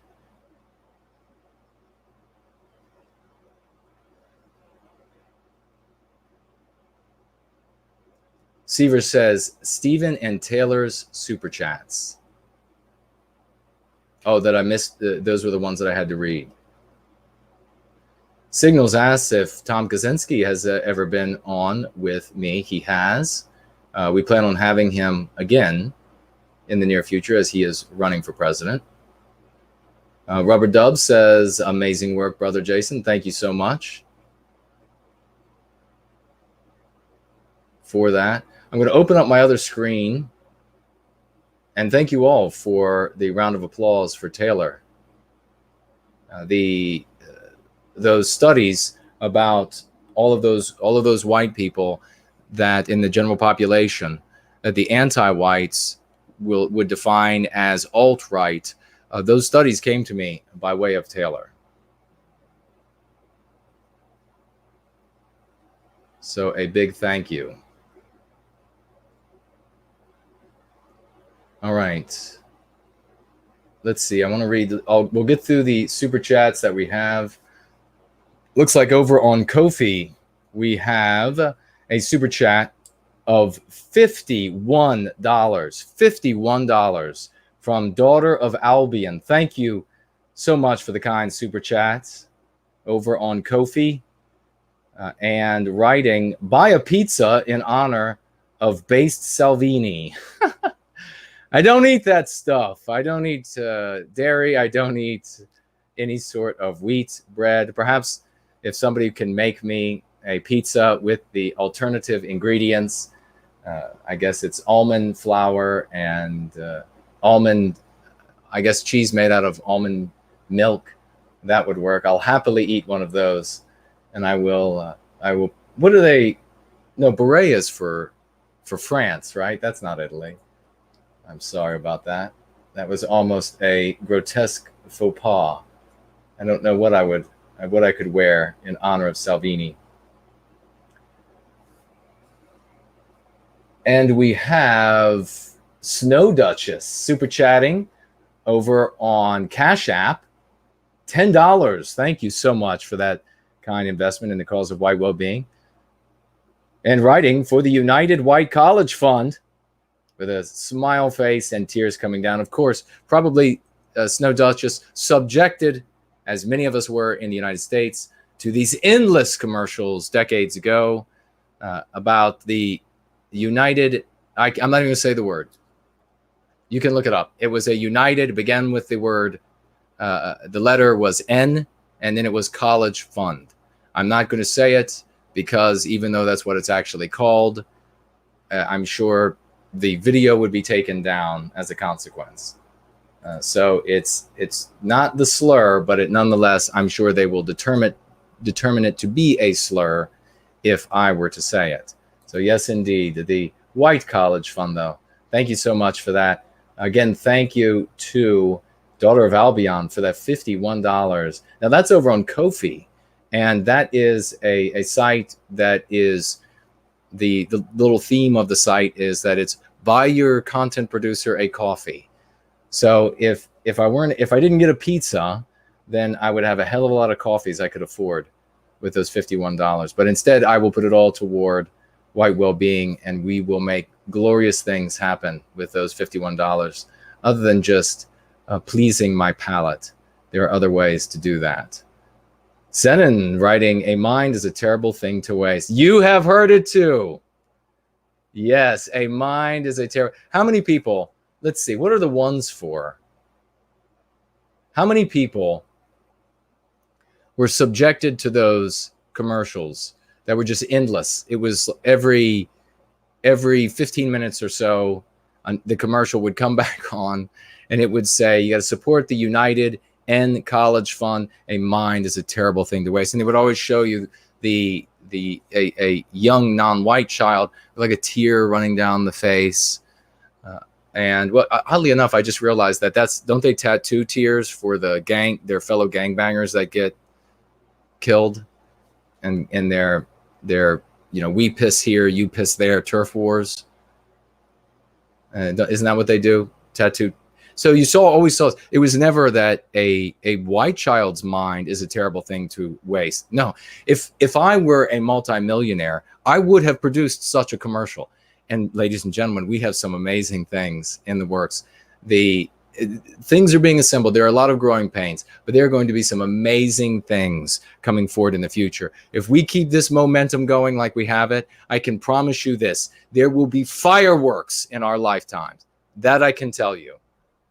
But if I were a millionaire back then and had produced and been able to afford the time slot for a commercial that said a mind is a terrible thing to waste, the exact same slogan, or maybe change it if they somehow owned it or something of this nature, just a bit, so that essentially it's saying the same thing.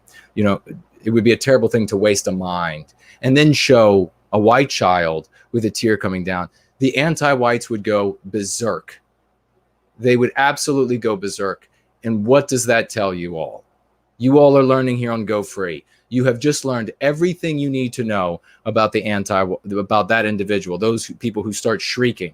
Now, what are they going to shriek? They're not going to shriek that they hate white people, although maybe they might do that today, because they are becoming so drunk with their victory and encroaching victory.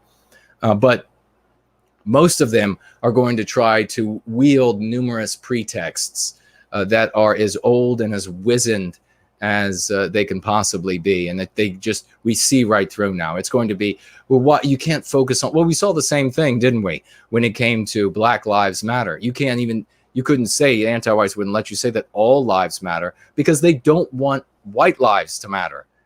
If white lives matter, then that will undermine their ability to inflict harm on our people and our civilization, won't it? So always look past the pretexts. You get straight to the anti-white element in the argument that they are making.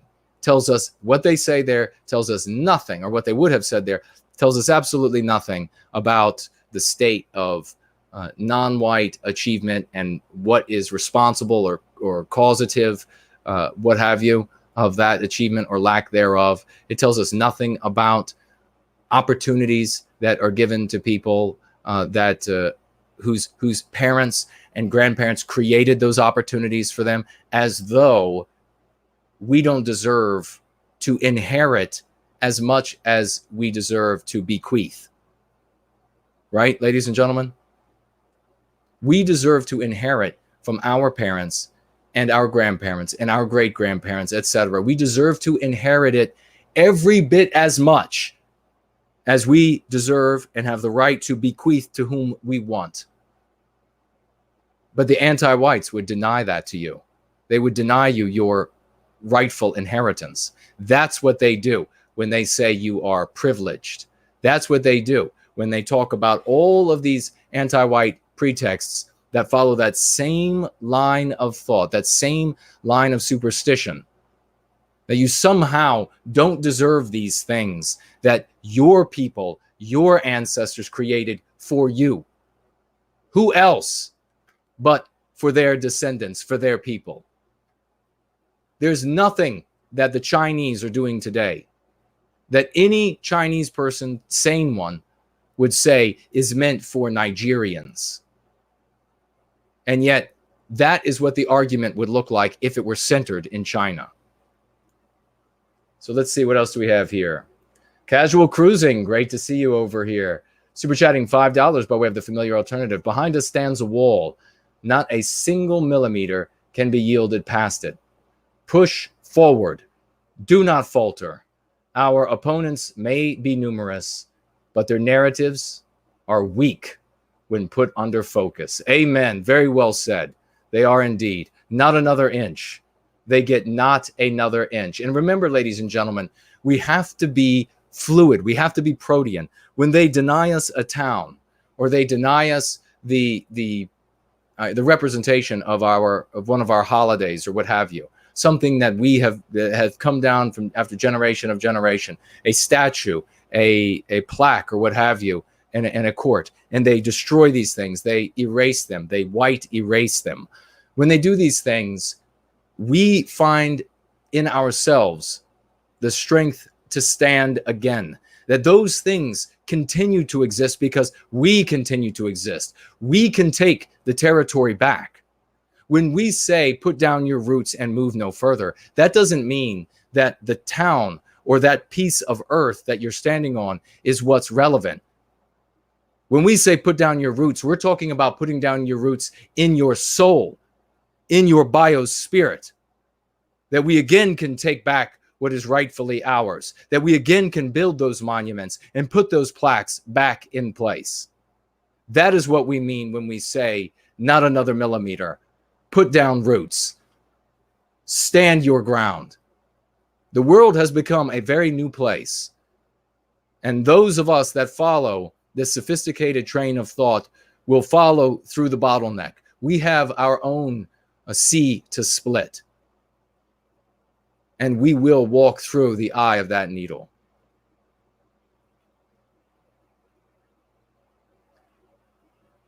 A super chatter by the name of P super chatted $1 by way of the familiar alternative writing. You missed my question. Also, where can I find the video you mentioned of the boy girl who doesn't want to be white? I'm looking for it now and just can't find it. Well, P, I don't know where was your question a super chat on YouTube? I will pull up during our 60-second break. I will pull up the backup I have for catching all super chats that come through, just in case they don't appear on my screen here, because I do want to make sure I catch all of them.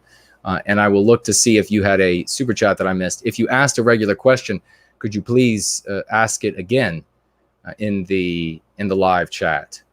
You're asking about also the video that was produced by Minotaur of Rebellion. That might be it that HB 2014 just posted. I'm not sure. There's Philosophicat. The stars are out tonight. We're having a great show and covering some great ground. Philosophicat, thank you for showing up and being with us. Anyhow, that is the gentleman's name is Minotaur of Rebellion. You can find it. Okay, HB says it is. That the link he just placed in the live chat is the video. Please check it out. Share it with your communities that you have influence over. And please, if you know Minotaur of Rebellion, reach out to him. Tell him I sent him a private message on Twitter asking him if we can premiere this on my channel and get it out to as many people as possible, as we have done with other videos in the Community for White Wellbeing playlist. We want as many people to be reached as possible. It is a very powerful video. It was wonderfully made. We need more of these, as Jared George has been asking recently of folks to be doing these things. So thank you very much for the super chat and for that question. And thank you to everybody who right now are subscribing to my good friend Gardening with NWG's channel. I see that people are coming in and they are subscribing to that channel. Thank you all for doing that. That channel is going to be the channel from which we stream PWR with Mark Collette moving forward. It's going to be on Gardening with NWG. That channel reaches all of the countries in Europe, unlike No White Guilt channel, which is my channel, which is blocked by most European countries. Again, like we said before, you will continue to be able to financially support Mark and the work that he is doing during those live streams, even though the show is going to be on my channel for the foreseeable future. So a big hello to all of you. We also just had Zero Talon super chatting $2. Clean up my language, but I wonder why I wonder why the Western world is blind to the history of Islam. I see what you're saying.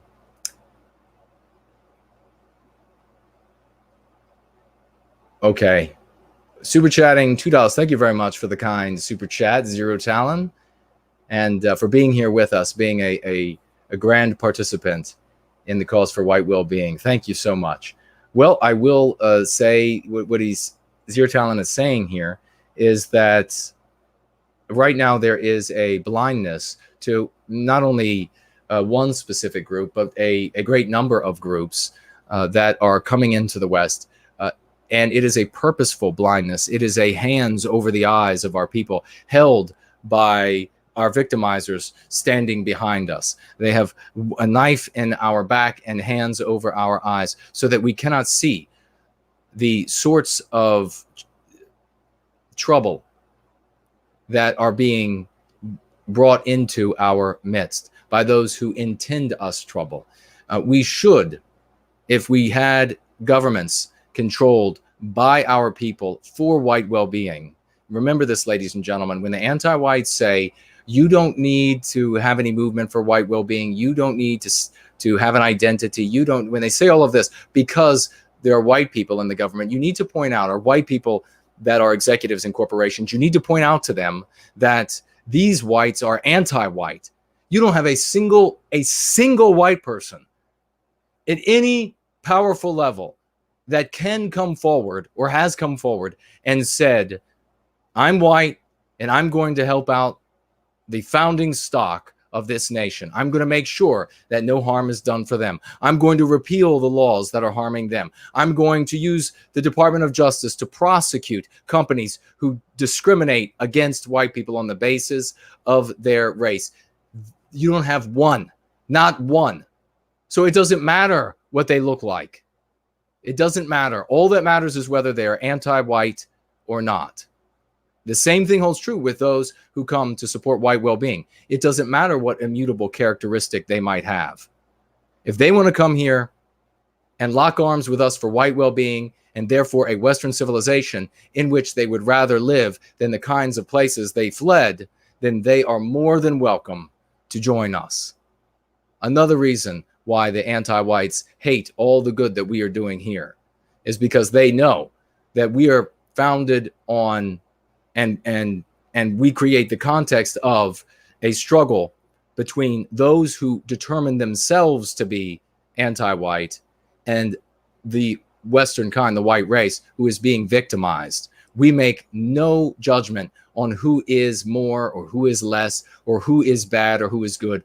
We let those out there decide what they are going to be. And the kind of people that are attacking Mark Collette and his young family, the kind of people that are trying to inflict injury on his baby girl, those people have identified themselves as anti-white. Mark did not name them that. I don't have to name them that. We know them by the fruits of their actions. Alt Fit. Well, I'll tell you what, I want to read this. We'll take the 60-second break. I'll pull up to make sure I haven't missed any comments, any super chats on YouTube. And then we will get to the issue of the show tonight, which is the decisive weakness in anti-whiteism. As I mentioned earlier, the weakness that is going to enable us to recapture our destiny if we do no more than make a people out of this race. If we make a people that will pass through this bottleneck, we need to do no more and we will succeed. So this is testament to the fact that we are doing good work here, to the fact that what we are doing is something more, is something different. Yes, we need all these brilliant content producers who are telling us about the news, things that we wouldn't know otherwise. We need content producers who are waxing philosophical. We need content producers who are talking about history and telling us about things that have been kept from our eyes for perhaps the totality of our lives. We need all of that. But what we also need and have never had in any substantive way until now is pragmatic steps with a genuine as we say often, a biospiritual element to it that weds us, a cultural entity, and moves us from where we are now into a living body that moves us forward, a vehicle for the future. That is something we also need. That's what we're doing here. And this is what Kathy writes as a testament to that good work. Dear Mr. Kuna, after a lifetime of bad decisions brought on, I now know, by being stripped of an identity and brainwashed incessantly by the mass media and all public institutions, I've come from a lifetime of white guilt, angrily embracing anti-whiteism, to white well-being. One of the most powerful tools you are giving us is this lexicon. I've always been the kind of person who writes letters to the editor, emails corporations, etc.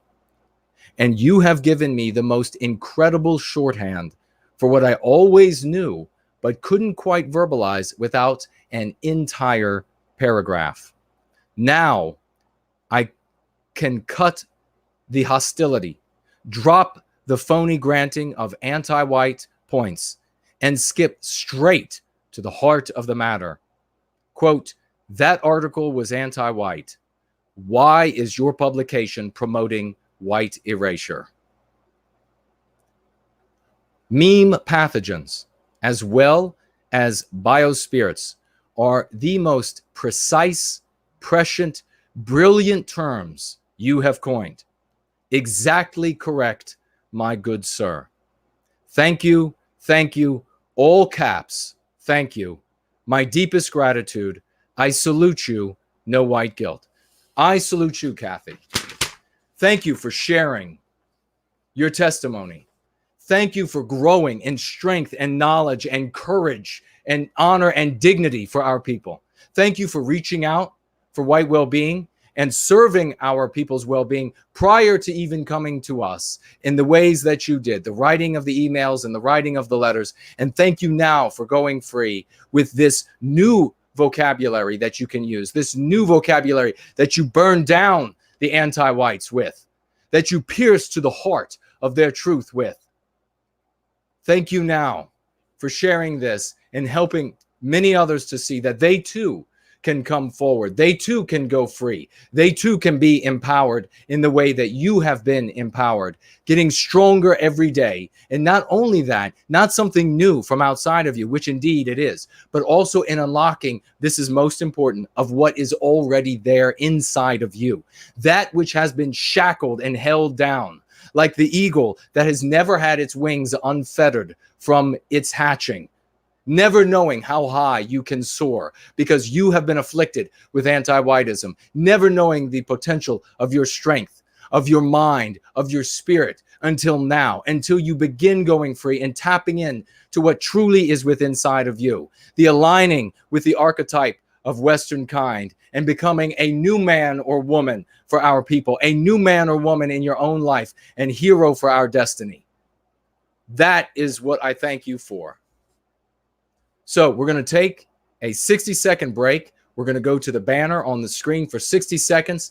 Please let anybody know who shows up or asks what's going on that we are merely taking a 60-second break. I will be right back. I'm going to pull up the screen. I'm going to adjust the AC. It's finally cooling off outside, coming down from the 103, 104 degrees heat index we had in Washington, D.C. today, nation's capital of the United States, the swamp that continues to stink to high heaven with everything that the snakes are doing there, including the new king snake, the Trump python that slithers its way through the landscape, defaming everyone who has anything critical to say about a person of Jewish heritage, and not a single word for somebody who says something negative about white people, going out of his way to ask leaders of Israel to ban someone or people from an entire country because they had a negative thought about a group of people, but not a damn word about should anybody be banned from any European country because they have nothing but bad to say about Western kind. Not a comment here or there.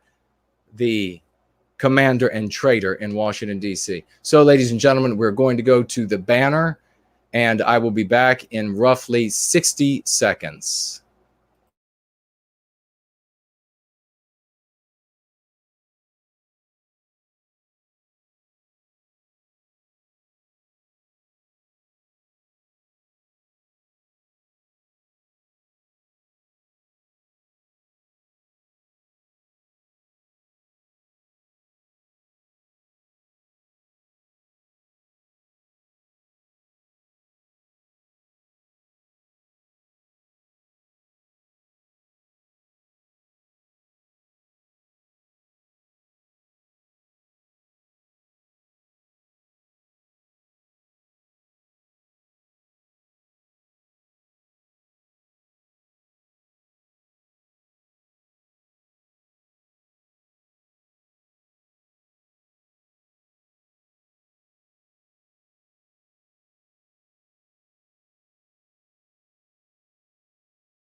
And we are back. Let me get my cup of coffee.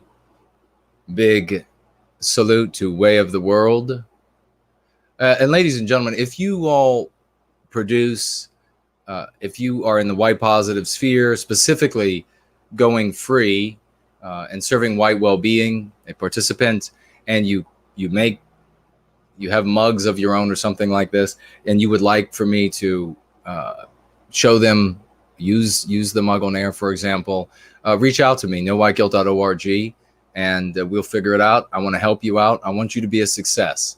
It's one of the reasons why Jared George and I decided when I decided to start doing shows and asked Jared George to be my co-host, I decided that naturally I want to share the revenue from the show 50-50 with him so that he will do more good things for white well-being as a consequence. He'll be encouraged to do more. Then we jointly decided, absolutely, we want the people that we bring on the show to receive this pat on the back as well. And so that's why on Tap, we share all of the super chats with our guests. We want you to be a success for white well-being. We know nobody's going to get rich, not serving openly the white well-being. You might, if you are one of these, if you're one of these cranks that go out, you all know the names. I won't mention them because now they could probably be lawsuits involved with how anti-white many of them have become. But I predicted their emergence, by the way, not the specific people, but that they would come about. This merchant right, they made fabulous money. But that's not our objective here. That was their objective. If our objective was to make money, this would be completely different. And it would be. We wouldn't, it would be a completely different, but that's not what I dedicated my life to. That's not when I was in 7th grade, when I was 11 years old. And I said that I'm going to give my entire life to freeing my people of anti-whiteism, that money would come anywhere between me, that anything would come anywhere between me and that cause. And it never has. I've had women try to come between me and this cause. There have been significant financial opportunities that tried to come between me and serving our people, and not a chance. So that is, if you would like to get a pat on the back by having some people purchase the things that you're creating, work with us here in the Cause for White Wellbeing, and we will make sure that you are as much of a success as you can possibly be when it comes to being a heretic in the anti-white West of today.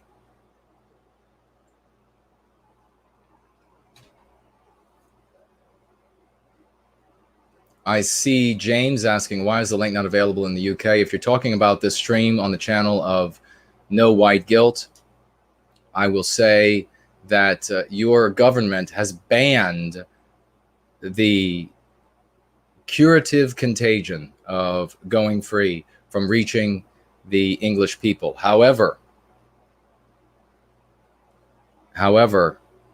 we are currently streaming on my friend's channel at Gardening with NWG, and that link is available to everyone in the UK. Please share it wide. Laurel says Jared needs mug merc. He sure does. Kaiser Wayne is here. Great to see you, brother. I thought I saw Julie Storm here tonight as well, but I don't see her comment. Let's see.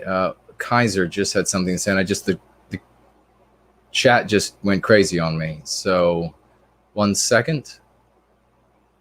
Jason, you don't need to use my mugs. Just eat the food I make. All right. Well, we'll let everybody know. Kaiser is well, Kaiser, why don't you go ahead and tell people in the chat what you do and where they can find you, name of your channel, and so that folks can get over there and see what you're up to. Thank you for your service to white well-being. Jelly Storm writes, those ladies. I don't know what that's about. Oh, maybe my statement about the women who tried to come between me and serving white well-being. Laurel says, I pity the poor fool who tries to come between you and white well-being. Well, they don't get, well, I guess if not being able to be in my presence anymore is something they would object to, then I guess they're harmed by it. But Yonash asks, what do I think about the Italian government coalition falling apart? I don't know that it's falling apart. Perhaps somebody can supply me with some info on that. Just received a super chat by ADV, $20 Canadian. Thank you so much for those 20 Canadian dollars. Writing nothing, but as I say, saying a lot with that investment. Not just what I will be able to do with it, and I can do a lot with $1. I can make it go a lot further than the average person. But also the statement you make to the anti-whites, who no doubt will be watching this and shaking in their boots, as we say. So what I'm going to do is I'm going to update this over this catch-all for super chats to make sure I didn't miss any that came over the YouTube, Google, and I will pan through those in just a moment. Sterling Price says, right on, Jason.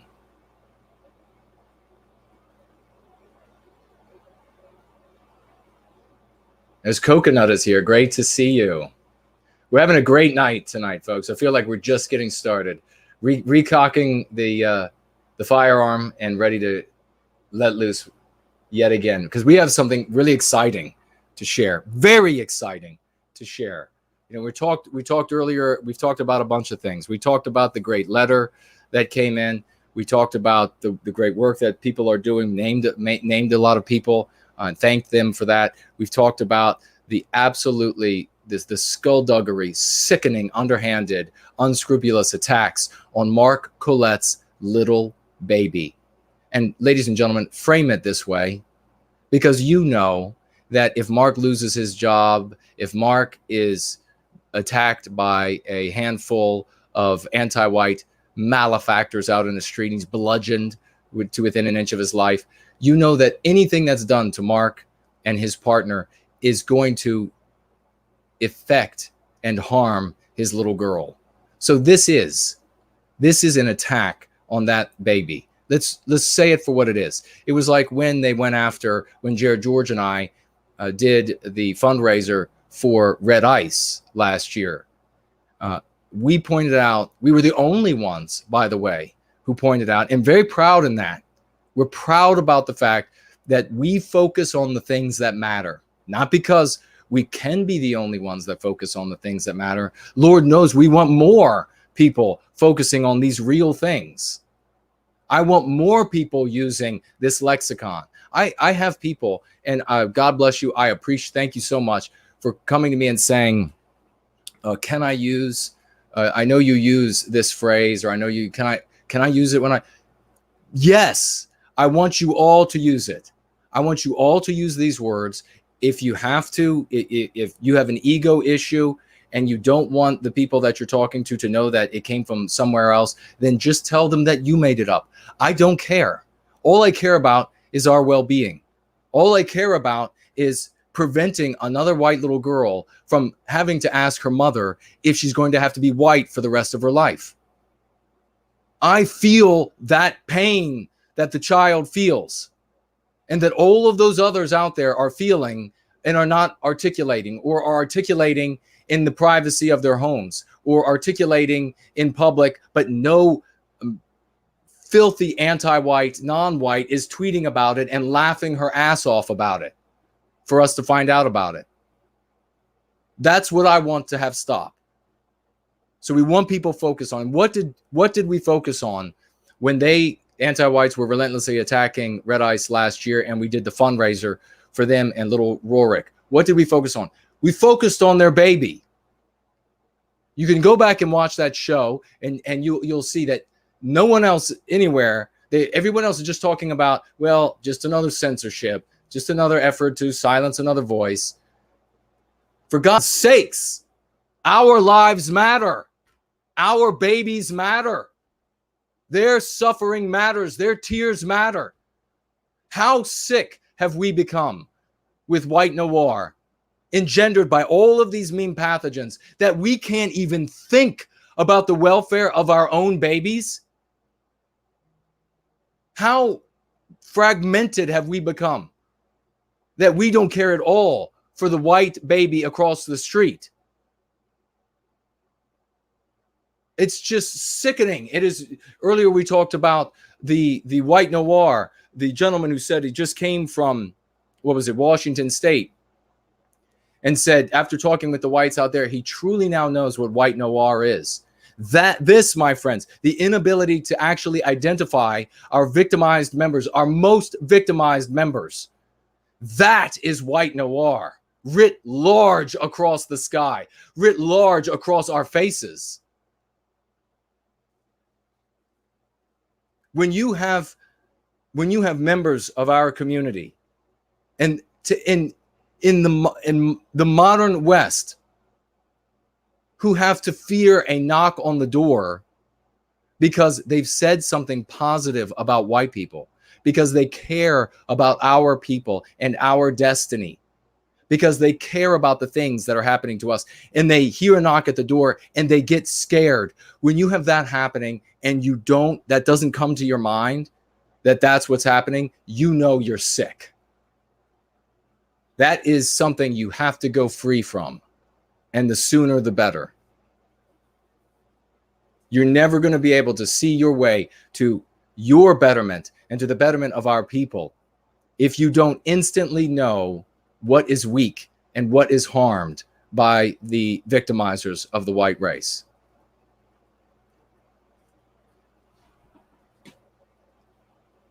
So let's check out what's going on here, and then we're going to get on to this, something to be very excited about. I can't wait to share with you all. This is going to be, as they say, white pilling. As they say, white pilling. This will be the biggest of white pills that you will hear anytime in the near future, that's for sure.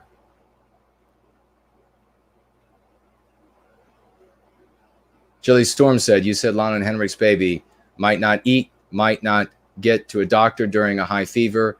You brought it home, Jason. Thank you very much for recalling that, Jilly. That's exactly what we talked about. Because that is what the that is what the anti-whites want to do. When they write these articles about me, and I specifically say, it's on all of my material, I am an advocate for well-being. I am an advocate for white well-being. And nowhere else have I claimed that I'm a Promethean. Nowhere else have I claimed any other title. And yet they use titles calculatingly because they know that they will assassinate my character and destroy my life with them. Make no mistake, they're not accidentally doing that. They are intentionally doing that. They are intentionally doing that when they say, when they call Alana, for example, the queen of racism or something like that. They know what they are doing. They know they're trying to destroy her life and to destroy the life of her baby. They know they're trying to destroy Henrik's life. There is, not only is there not intellectual honesty in an anti-white, but there isn't even one shred of decency or morality in an anti-white. You need to remember that at all times when you're dealing with such a person. No projecting of what you are into the body of a monster. They talk about the monsters, and they're monsters that go out and shoot a bunch of innocent people. How much more of a monster are you when you destroy the lives of hundreds of thousands over the course of your life by being an anti-white? When you're responsible for the rapes because you've perpetuated the anti-white narrative, when you're responsible for the murders because you've perpetuated the anti-white narrative, how much worse is it then? How deep are your hands in the blood and the tears and the snapped bones of our people?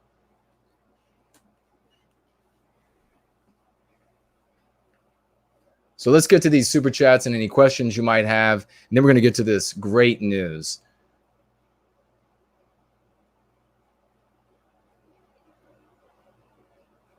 Sendrofen says, it makes me sick to see that the anti-whites want that for our children. I saw what harm it did to my mom's mental state to grow up with psychological abuse and to, I guess, and to not get enough food. Yeah, exactly. Thank you very much for sharing that. So let us see here. Over on the Familiar Alternative, I see the last, well, no, let's go down to AltFit. Again, a big thank you to everyone who's watching, not only live, but in replay. We'll have far more people watching in replay over time than live. So a big hello to you all for being participants in the Cause for White Wellbeing. And the super chat here from AltFit, who super chatted $10. Thank you so much. Irony. The anti-whites complain we exist using the electronic apparatus we created. Without us, the human race would still be living in the dark ages. I think it's a simple factual statement, isn't it, Old Fit? That if you look at and this is another reason why the anti-whites are studiously moving to delete, to white erase everything that we have done in the past. They want to erase our names, erase our images from our creations, our discoveries, our accomplishments, because they know how indebted they are to Western kind. And this is anti-whites, both white and non-white. There are non-whites out there who know how indebted they are for almost everything that we enjoy in modern civilization, how indebted we are to Western kind, to individual Westmen who worked in their garages, who worked in their basements, who worked in their laboratories, and in that moment of genius, answered another riddle, conquered another hurdle, and made each and every one of our lives better, easier. What would life be like today if in the 104 heat index here in Washington, D.C., if you were sitting here with me, Fahrenheit, if you were sitting here with me in that sort of temperature, what would life be like if we didn't have the climate control that we now have? But rest assured, if we don't, and where we don't recapture our destiny, there is going to be a completely fictitious history that is laying upon the truth. So there'll be nothing there to see for those generations of whites who don't follow us through this bottleneck. They will cease to be. They will follow a false narrative to their oblivion. We will go forward to future and destiny for our people. But make no mistake, they're going to say the same thing I said about South Africa. If they are able to white erase our people in South Africa, the anti-whites will just go back and say they were never really white people in South Africa. They'll rewrite the history books.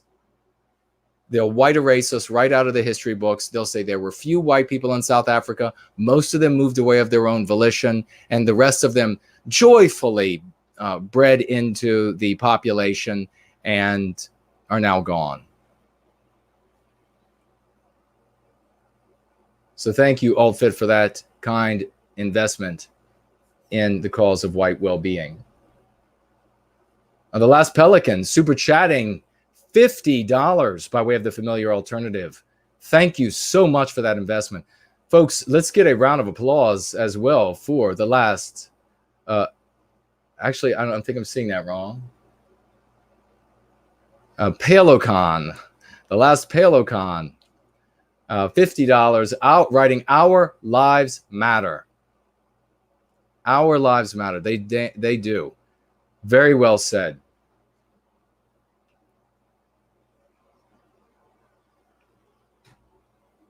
Anybody want to look up where eyeglasses came from? Anybody want to look up what group of people developed those? The real history, not the anti-white history that they're rewriting. Thank you so much for that. And let's again, I don't know. I think yes, we did. I did ask for a round of applause for Roy. Thank you again for your investment, Roy, as always. Edgar Allen, super chatting $5. Thank you very much by way of the familiar alternative. Suspend the destructive diction and heed a new framework and mission to end the divisive friction between the speakers of Frankfurt and Frisian, and amend trifling offenses or beget a bleaker, dark condition. Should I read that with some more poetic flair? Thank you very much. $5 super chat. Thank you, Edgar Allan Poe. And we also have P back again. $1 super chatting by way of the familiar alternative as well. Weird. My question was something along the lines of, I made the Jay Taylor point that people tend to racially segregate themselves naturally. And someone said that if that were true, U.S. segregation laws would never have been required. Help me respond, please. U.S. segregation laws to force people to segregate in the United States. The segregation laws were not to prevent people, P, from coming together and race desecrating, miscegenating themselves out of oblivion. That was not the purpose of those laws. You have to understand, we built civilization. We build Western civilization. No one else does. It has not been built anywhere else on planet Earth. It has only been built by white people. It will only ever be built or sustained by white people. We then permitted other races, and sometimes unscrupulous whites used the labor of non-white peoples to harm our kind. So it wasn't just harm that they were inflicting on other peoples. For example, it wasn't just the fact that they were inflicting harm on, say, blacks, for example, when they brought them over rather, or purchased them as slaves in the Americas and then used them as slaves.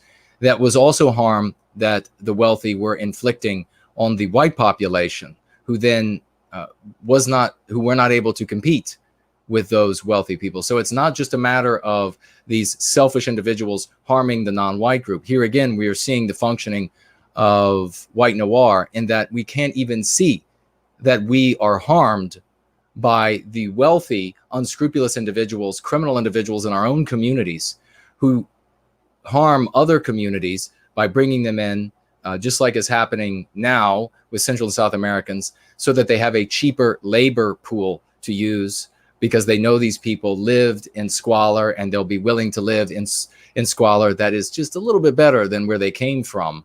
They're not only harming those people, they're taking advantage of those people. They're also harming us, God damn it. They don't give a damn about us, but nobody talks about that. Nobody can even think that that's what's taking place.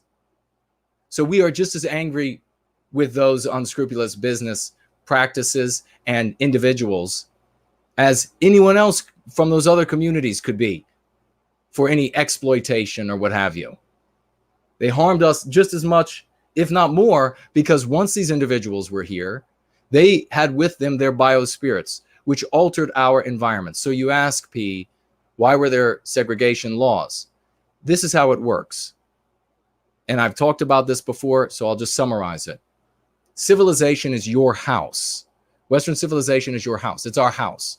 You decide to bring a homeless person into your house. That's like bringing the Central and South Americans in right now into our house of Western civilization in the United States. However, you are doing a good deed for this homeless person. You're not going to turn over your house to the homeless person. You're going to say to the homeless person, these are the shelves you can use. This is the bedroom you can use. This is the part of the refrigerator you can use. And that is what segregation laws are. Does that make sense? Segregation laws restrict the use of your house. Apartheid restricts the use of your house to strangers that you have invited in. And then what we see in Western civilization by anti-whites is, no, that's not enough. No, they don't want the guest bedroom. They want your master bedroom. They want access to your checkbook so that they can decide what's going to take place at your house. They want access to your beautiful wife so that they can have their way with your wife. All of your charity is seen as not good enough. In fact, it is damned as conniving and manipulative and exploitative. So that is how you handle it. That is what segregation laws are, or were. That is what apartheid was. And now what do we see with all of the studies? What do you see with your own eyes when you go to cafeterias, when you go, look, folks, I'm in Washington, D.C. I go from restaurant to restaurant, and people, they pour out of the buildings, and they have, the different office buildings, and they go to restaurants, and what do you see? People self-segregating. That is what people like Jared Taylor are talking about. You see it, and if you want to deny it, then you're a liar. Then you're just denying your reality because it doesn't comport with your anti-white superstition. We see it at universities. We see it at all ages. Yes, you see individuals get together. Yes, you see, and that's freedom of association. That has been robbed from us. That has been taken from us by anti-whites. We should be able to sit just with and dine just with our own kind. We should be able to determine who will be in our presence. But we're not allowed. And instead, what do we have? We have forced integration. That is what you see the anti-whites doing. So you should talk to your anti-white interlocutor about the forced integration, the moving of massive groups of non-white individuals into the whitest areas that the anti-whites can find across the West. That is forced integration. If you can say to the anti-white, if integration worked, if multiracialism worked, why do you have to force people together? Why do you have to force them to live around each other? Why do you have to force them to get along? Why do you have to harmonize the diversity? Why do so many billions, trillions have to be spent? Time, talent, money, energy spent on making multiracialism work. Why does it have to be harmonized? If it were such a great strength, it would just work. There would be this great synergy of it. Instead, multiracialism is dyssynergistic. We are less than the sum of our parts. I write this in my writings. I talk about this. You should use it in your discussions with anti-whites. Integration, multiracialism, diversity is dyssynergistic. We are always less than the sum of our parts because we have to spend so much time making it work, making us get along, making us get by all of the differences, enabling us to do all of this. Endless classes, endless penalties, endless bureaucracies, endless departments, endless awards for those. I just talked to a guy the other day who left corporate America because he was forced, as part of climbing the ladder in corporate America, he was compelled to teach diversity classes, which essentially were anti-white classes. He had to go in there and teach lower ranking people how if you're not anti-white, you're a heretic and you're evil. If you're a white person, you're evil.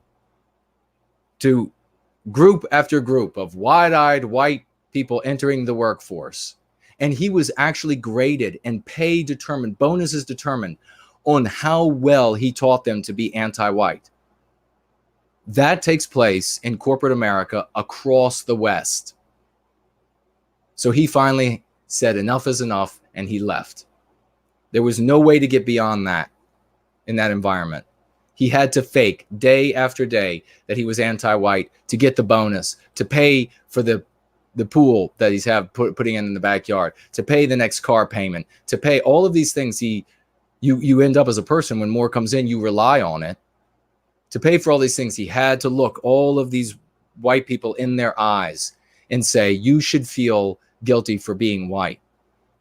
You should celebrate that you don't get the raise or the promotion, so that the non-white person who didn't work as hard as you did, who didn't invest as much time, energy, and effort, or who doesn't have as much latent talent as you do, you should celebrate that they get the position because you are from an evil people. And when it comes to the white race, we can practice group responsibility, group punishment. But when it comes to all of the other races, no, we flip that on its head, because here they're anti-white, and all things that accrue to the harm of Western kind are good, no matter how mutually exclusive and contradictory they are. So when it comes to the non-white races, no, you can't even hold the brother of a rapist one jot guilty of what his brother did just an hour ago. But you can be held responsible for the real or imagined crime of some wealthy white person 1,000 years ago, or 500 years ago, or 300 years ago. That is the reasoning and thinking of an anti-white. And that you can see right there. Somebody super chatted earlier, or made a comment earlier that I read, that said so many people are against us. No, there's just the appearance of so many people who are against us. Like this gentleman, who for year after year, you would have gone into his class and you would have thought that he is as anti-white as hot as it is in hell, and you would have been wrong. The reality was he needed that next bonus to pay for the orthodontic treatments on his child, son or daughter. He needed the next bonus for whatever it was next. They're paying them to be anti-white in many cases, ladies and gentlemen. And when they hear our message and begin to go free, they'll be able to share this with their friends, their family, their colleagues at work. It'll spread like the truth about communism spread in Soviet Russia, where whisper after whisper about how much a joke communism was, even under the threat of execution for saying such things, eventually led to the context in which everybody just shrugged their shoulders, and that was the end of the Soviet Union. That is how it will work across the West. And it just looks like we just had Jilly Storm just super chatted $99.99, matching Roy Danton from earlier in the evening. Thank you so much, Jilly, for that kind super. I don't know if this is the first time that you have super chatted, but writing, passionately praying for our Promethean destiny. God bless you. Thank you so much, folks. Could we get a big round of applause for Jilly Storm and that spectacular super chat for the good work we are doing here for white well-being? God bless you. P also super chatted while I was answering by way of the familiar alternative $1, writing, thank you for the answer. Thoughts on Tim Wise? Is he the sickest anti-white ideologue in existence? I feel sick listening to him. Maybe we should do a whole show on that clown. He is a very talented, sick, anti-white monster. He's the first one who rolls out of the clown car at the circus. And maybe we'll do a whole show on how viciously anti-white he is, and all of the things he wants. Let's just all of the things he wants for us, all of the things he wants to have happen to your children and to your neighborhoods. Let's just beg God in heaven. Let's just beg fate that it happens to his family first. Everything that he calls to have happen to all of us, every scenario that he sets up where it's your wife or your daughter that stands on that street corner with some monster leering at her who would never have been here, who would never have been so fired up by the oratorical skills of this Tim Wise character, that she stands there in fear of what she knows is about to happen. Let it be his loved ones first.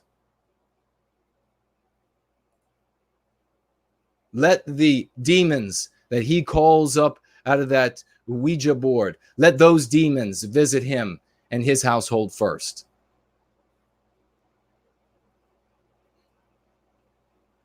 If there is fate at work in this universe, if there is a God in heaven, when you call down monsters, let them devour your family first.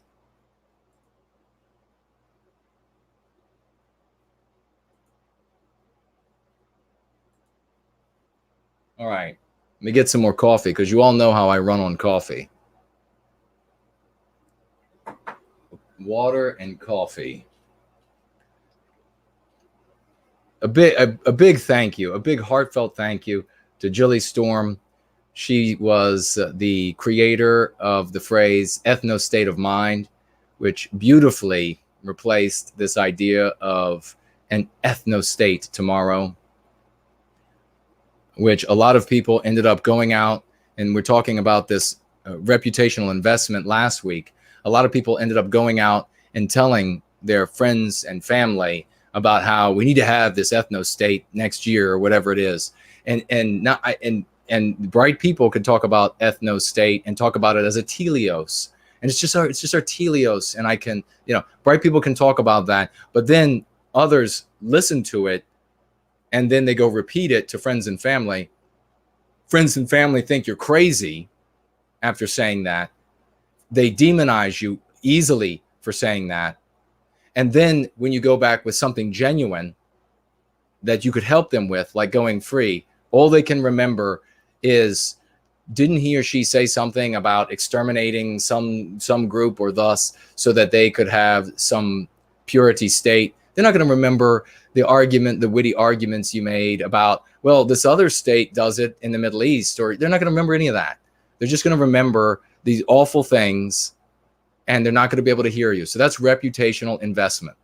So Jilly Storm brilliantly turned that into ethno state of mind, and that indeed is usable.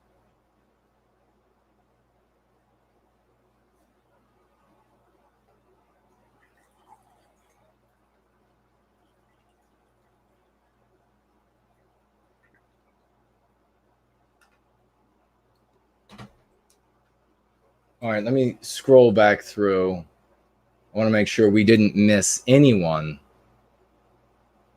Interesting.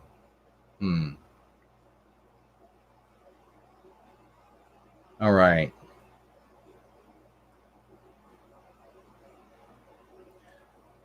We did JT early on. Elaine Sabatino, I don't know if I mentioned her super chat. $5. Awakening to anti-whiteness, anti-whiteism. Awakening to anti-whiteism makes it easy to be harsh on our people if they're still not aware of the gravity of our situation. Thanks, No White Guilt, The Great Order, and Tony.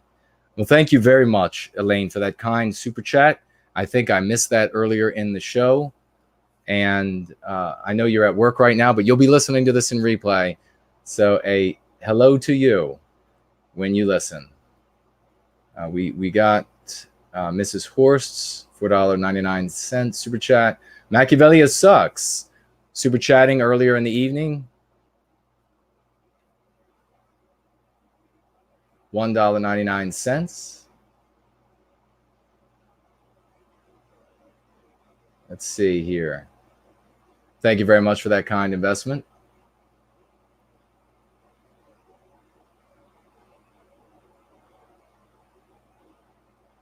Roy Danton super chatted $1.99. Thank you. I'm not sure if I missed that or not. Mad Cow Mark, just checking, super chatting $2 Australian.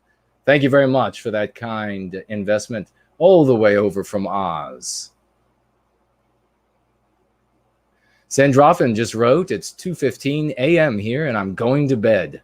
So tired tomorrow, but it's worth it when I'm up for this. Well, thank you very much. And you can catch the rest of us on replay because we're going to be getting into something very exciting in just a moment. Scooby-Doo writing, we're going free despite the 33% and super chatting $3.33. Thank you very much for that kind super chat, Scooby-Doo. Sorry I missed that earlier in the evening. But we're making sure we get them all before the end of the night. Is that Sneezana? Hi, Jason. Here are some shekels to show support. Thanks for all that you do. Super chatting $5 Canadian. Thank you very much for that investment from the cold north.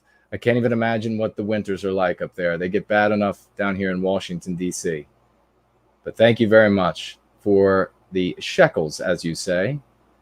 We got Mrs. Horse. It was actually $9.99. Thank you. Irish Rose super chatted earlier in the evening. I missed it.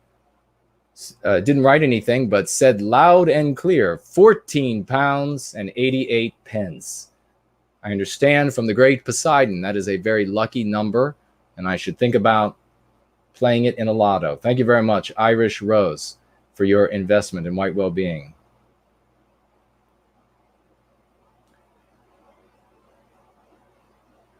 I got David Blues, $20 Australian, saying you stand up for Mark Collette. I stand up for you. Roy Danton's kind, $99.99. Let's see. And we have Stephen specifically earmark a super chat of $14.99 for Mark Collette. Thank you very much for that. It will go directly to him as soon as the show is over.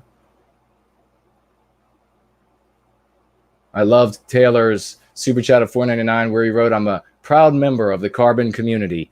Here, pressure doesn't make dust, it makes diamonds. Harkening back to a show a few weeks ago. Roy Danton, super chatting $4.99. And writing, thank you very much, Roy. If anyone wants to look at a cute bird during the break, check my Twitter at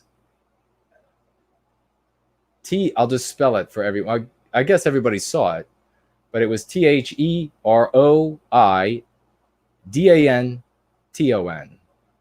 Not much there yet, though. This is on Roy's Twitter account. Cute little bird. I'm going to have to... Roy, do I follow you? I'm going to want to see what kind of bird is it? ADV, we got your super chat. Thank you very much. We had Zenon super chatting $5 just a little bit ago and writing, Seaver Hamlin, using my anonymous Proton Mail account with a privacy.com card to super chat through my anonymized Google email. Thanks. Well, thank you very much, Zenon, for sharing that information and for that investment of $5. And then, of course, we had Jilly Storm.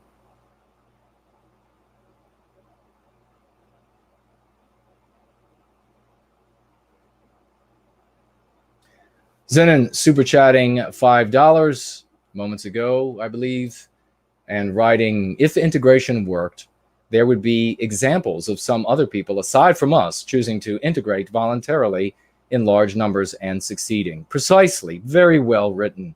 That is a perfect take on the idea of this policy of integrating everybody, this forced integration. If this assimilation worked, if it was something that was natural, then there would be no such thing as the Jewish people.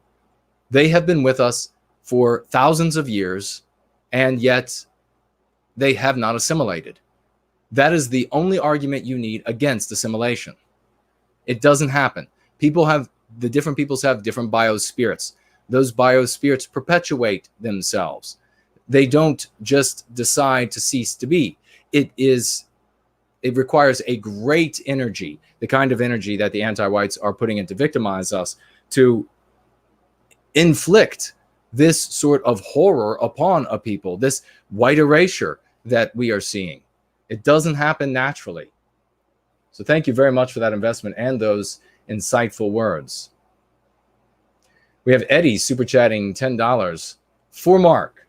He works tirelessly and he does it with an upbeat, positive spirit, but he is a flesh and blood human being like us all, and he needs our help right now. So thank you very much for that, Eddie. Mark will appreciate that. His partner will appreciate it. His little girl will eventually one of these days realize that good people stepped up, that when they yanked the carpet out from underneath of Mark yet again, he found a nice, comfy place to land over on Gardening with NWG, where he will be able, as I mentioned earlier, if you all didn't hear that then, if you've joined us since then, you will be able to continue to support Mark Collette financially, even though his show, PWR, is going to be live streaming on my channel for the foreseeable future. So he is going nowhere. If he wants to continue, he'll continue with us.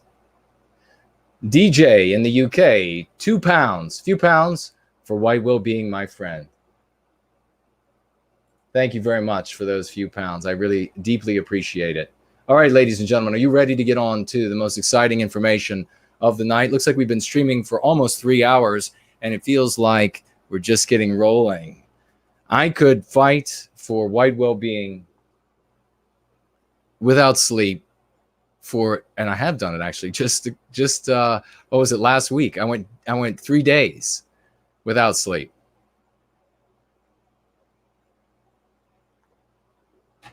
And I know that there are other people out there smarter than me, better looking than me, more endurance than me, that go harder fighting for the cause, that do more. And I salute every single one of them, and for those of the past, for those of the present who are doing such work, and for those who will come after us and continue building on what we have built here in the cause for white well-being. So here's the subject we're going to get to.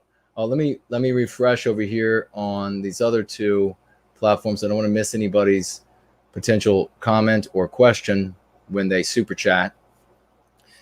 Okay, I'm going to be asking you all some questions as we move through this, because I want this to be a thinking process. It's not just a lecture. I want you all to be involved, because we are working together. You have answers that I don't have.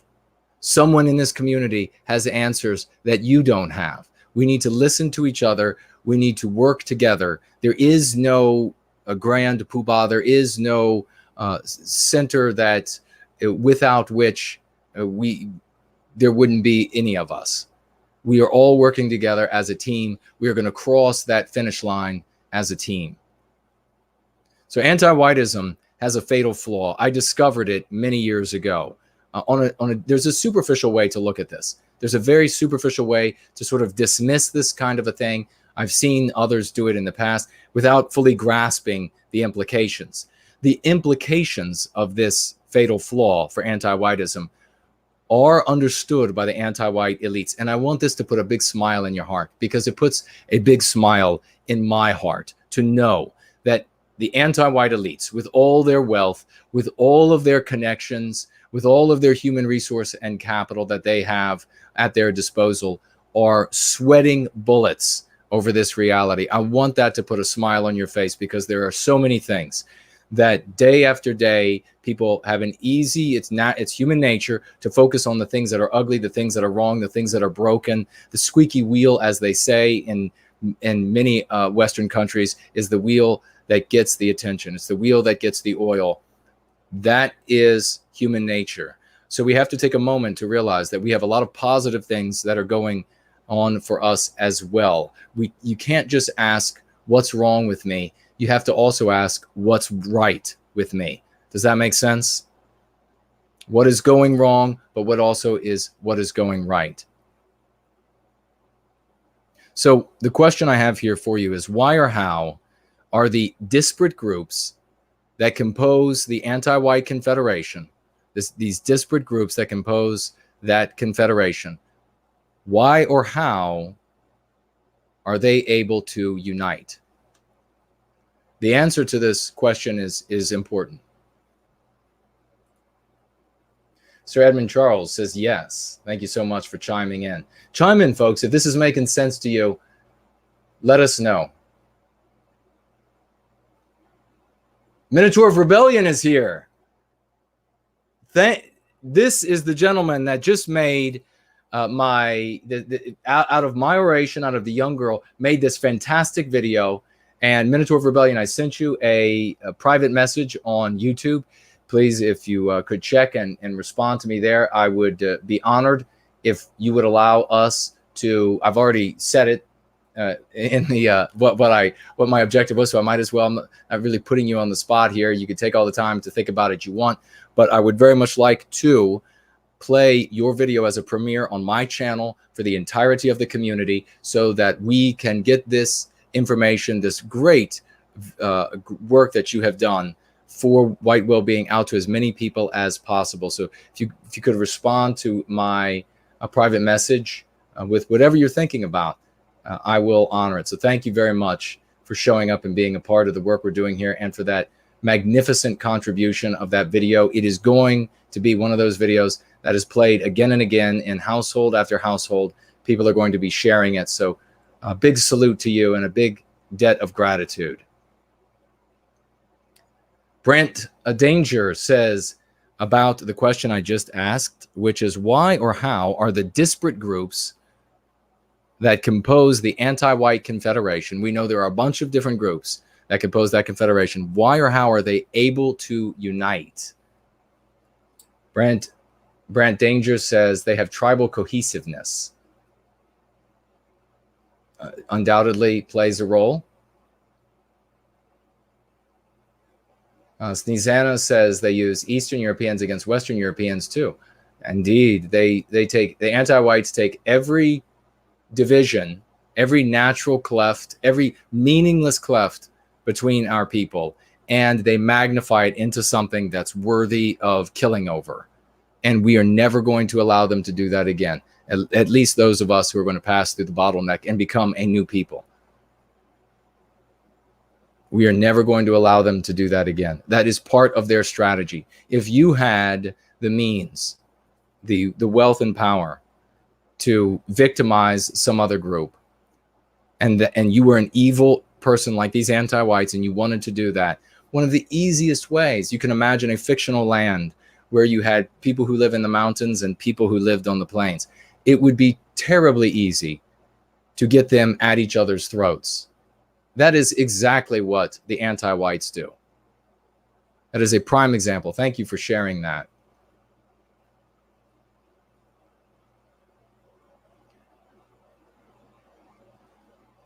So let's see if anybody else has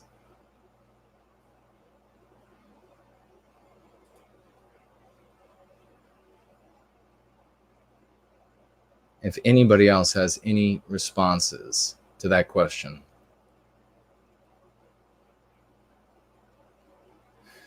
Cis white male super chatting with $5 and writing, I uploaded all of Murdoch's recommended books on audio. Could red pill some people and solidify arguments we make to others on BitChute. Thank you very much for that time and effort that you put into that, for uploading it, downloading it, recording all of that information and making it available for as many of our brothers and sisters out there to see as possible. Thank you for your service to white well-being and for that kind contribution to the work we are doing here.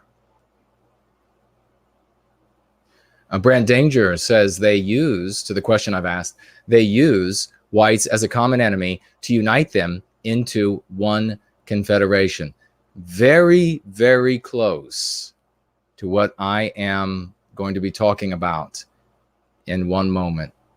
Now, we need to remember when we say it's very important that when we think about a challenge, when we think about something that is put in front of us that we have to overcome or circumvent, that we speak about it as it exists, or as closely as we can to how the thing, the problem, the challenge, the people, etc., how they actually objectively exist.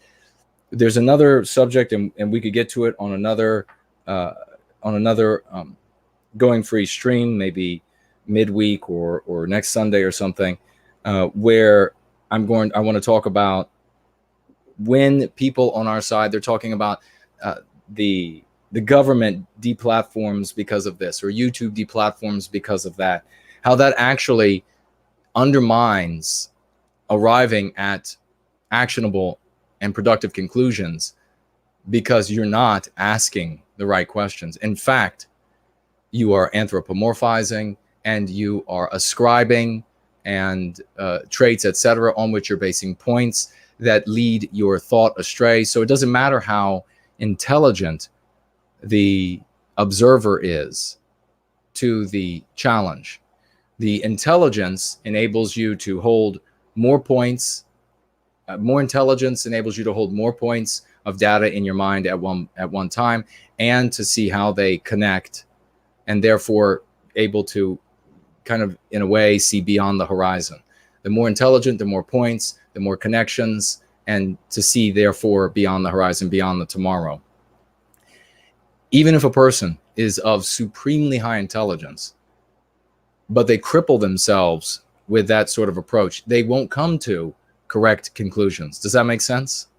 You have to understand your problem as objectively accurate as it actually exists as you can, to be able to come to the right conclusions, or conclusions that are closer to servicing the objective that you have set for yourself. So that is it's a complex thing, and this is a complex thing that we're sharing here. And it looks like, so thank you very much, cis white male, Looks like we have some more super chats. I'll knock out. We over on Ko-fi, we have, I'll just mention again, Daughter of Albion super chatted $51 today. So thank you very much. Heidi over on Ko-fi super chatting $3. Thank you so much. And writing, did you just get a haircut? Because your hair looks great. Thank you. I'll have to tell my barber. And yes, gentlemen out there, thank you very much for both the comment, Heidi, and the super chat. Gentlemen, go to a barber if you have an option. Do not go to a hair stylist. Don't be a man. You know, if you have an opportunity to get your hair cut by a real barber, then go to a real barber. Don't go to a salon. Don't go to one of these places where they're going to play sports ball on the screen in front of you while some ugly female with artificial breasts makes a mess out of your hair. Don't do it. Men out there, start acting like men. You know, if you have to, if you've become so much of a sissy that everything needs to be soft and pretty for you, then just go balls to the wall. Maybe put some sandpaper down where you're going to lie down for the night and tough it out. Be a man. If your dad didn't show you how to do that when you were growing up, then I'm sorry for you. My father taught almost every single one of his lessons without saying a word. And he was more man than 10 men. So if there's ever a time, let's put it this way. My sandpaper comment was legitimate hyperbole. In all seriousness, if it's terrible outside, if it is like 104 was today, make that the day you go out and mow the yard. Make that the day you go out to work on the car. Be the man that Western Kind is able to be. Don't say, I'm going to wait until it's cooler outside. I'm going to wait until it's a little gentler. Do it when it's hard. Do it because it's hard. So thank you very much for that, Heidi. Anon also super chatting over on Ko-fi, $3. Thank you very much, Anon. Not writing a message, but saying all you need to say to the anti-whites with that support. Thank you very much. And ladies and gentlemen, well, it looks like Patricia B, in answer to my question, which is why or how are disparate groups that compose the anti-white confederation able to unite? She says financial gain over morals. Well, financial gain definitely plays a role. We talk about the financial and carnal gain that ends up being motivators once they control these nerve centers for anti-whites. And of course, we see this with convicted pedophiles and the like in society, that these are not people that are espousing the greater glory of Western civilization. In fact, these are the absolute, considered like heroes and the brightest and best personalities of the anti-white regime that end up being convicted of these things. So we have a super chat. Now this disappeared and reappeared. So let me just make sure I'm seeing this right before I...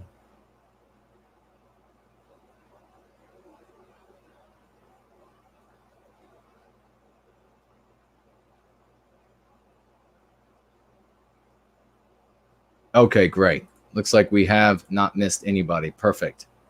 We do have some more super chats on the familiar alternative, and we will get to them in one moment. Seeing Red says intersectionality as an answer for how they are able to unite. Heidi writing, and yes, I've just been getting over a wrist injury, but now I can get outside. I can get outside, and it's tough work by hand digging out the weeds, but it's what I can do, and it feels good. Amen to that.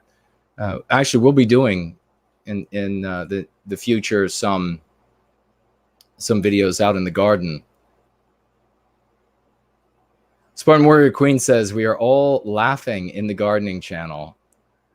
What is so funny? What's going on over there? About my haircut? Or about the be a man comments? Heidi says, yes, you got my super chat. That's awesome. I got my husband some special shampoo for his beard. And what a difference. Because I want him to take, I guess, care of it. Thank you. Well, thank you so much. I need to know what you all are laughing about. Yes, indeed. If you are over on the gardening channel, I cannot see that live chat. If you speak to me there, I won't see it. If you want me to see what you're saying, you'll have to do it over here on No White Guilt. Perhaps in the future, I will be able to see that live chat at the same time.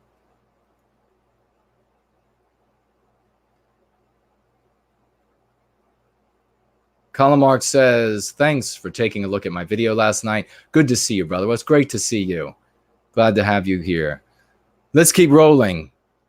So many of the groups that compose the anti-white confederation of groups, they have mutually contradictory and hostile beliefs, do they not?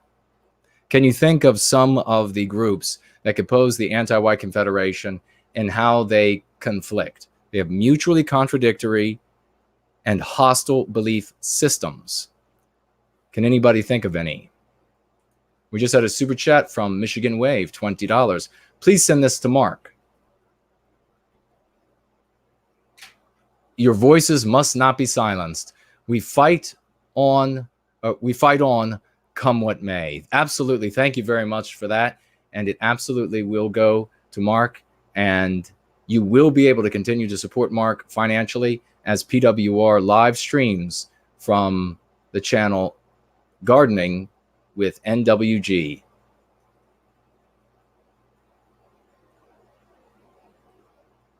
Rick says, I want to see a Mrs. Jason helping you by next month with a 68 GTO, the GOAT. Well, that would be, I think it'll probably be easier to get the car.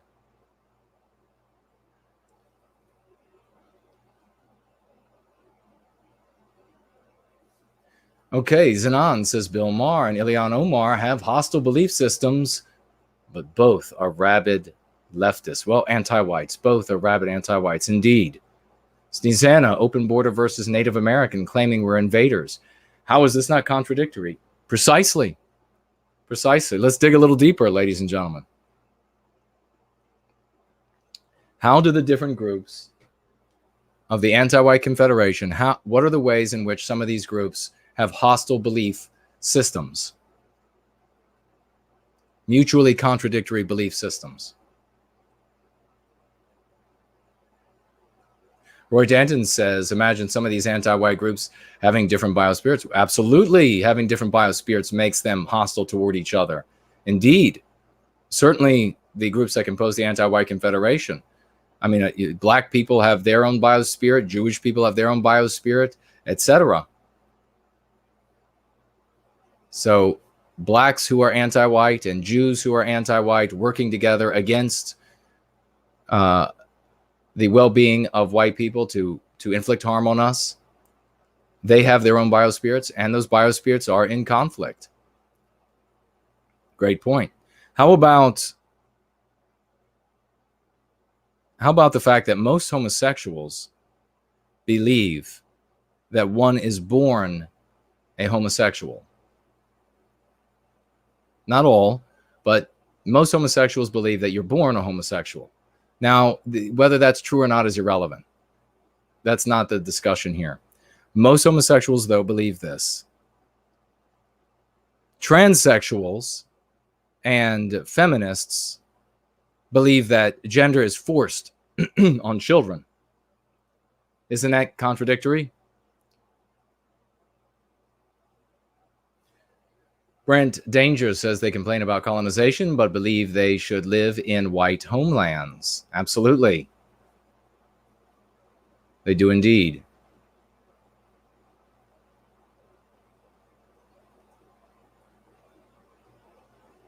Seeing Red says he cuts his own hair. Damn straight. I used to buzz cut. That was one of my hairstyles over the years. I happened to really like it. I thought I looked good. But I've been away from that for some years. But it makes it easy to cut your own hair when you just use the clippers. Buzz cut, Synthesized says buzz cut is good and easy. And if there's a possibility that you might be physically assaulted, I mean, my hair is short enough now that it would be very difficult to grab. But certainly when you have a buzz cut, if you might be physically assaulted, your hair is not going to be able to be grabbed. If you have long hair, even just a couple inches, it could be grabbed, and it will be grabbed. Your head will be yanked to the side, and they'll hit you in the face while they're holding your head. Robert the Bruce says Buzz Lightyear.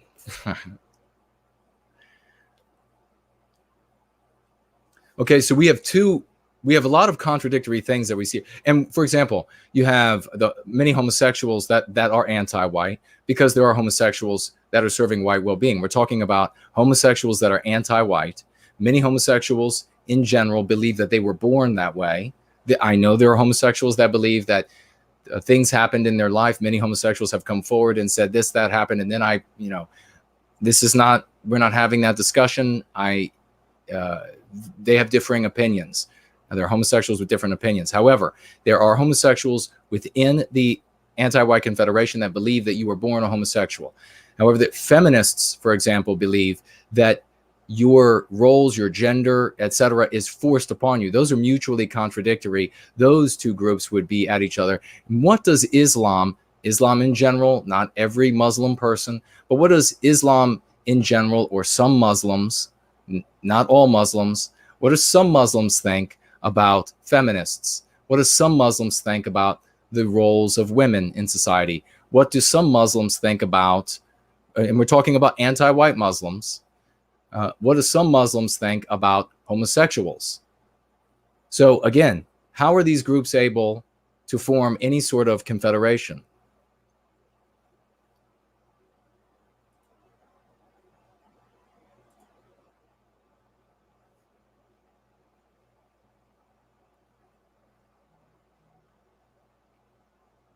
There's the saying, and some of you might be thinking this, watching this now or in replay. There's the saying that the enemy of my enemy is my friend. Have you all heard that? I'm sure you have.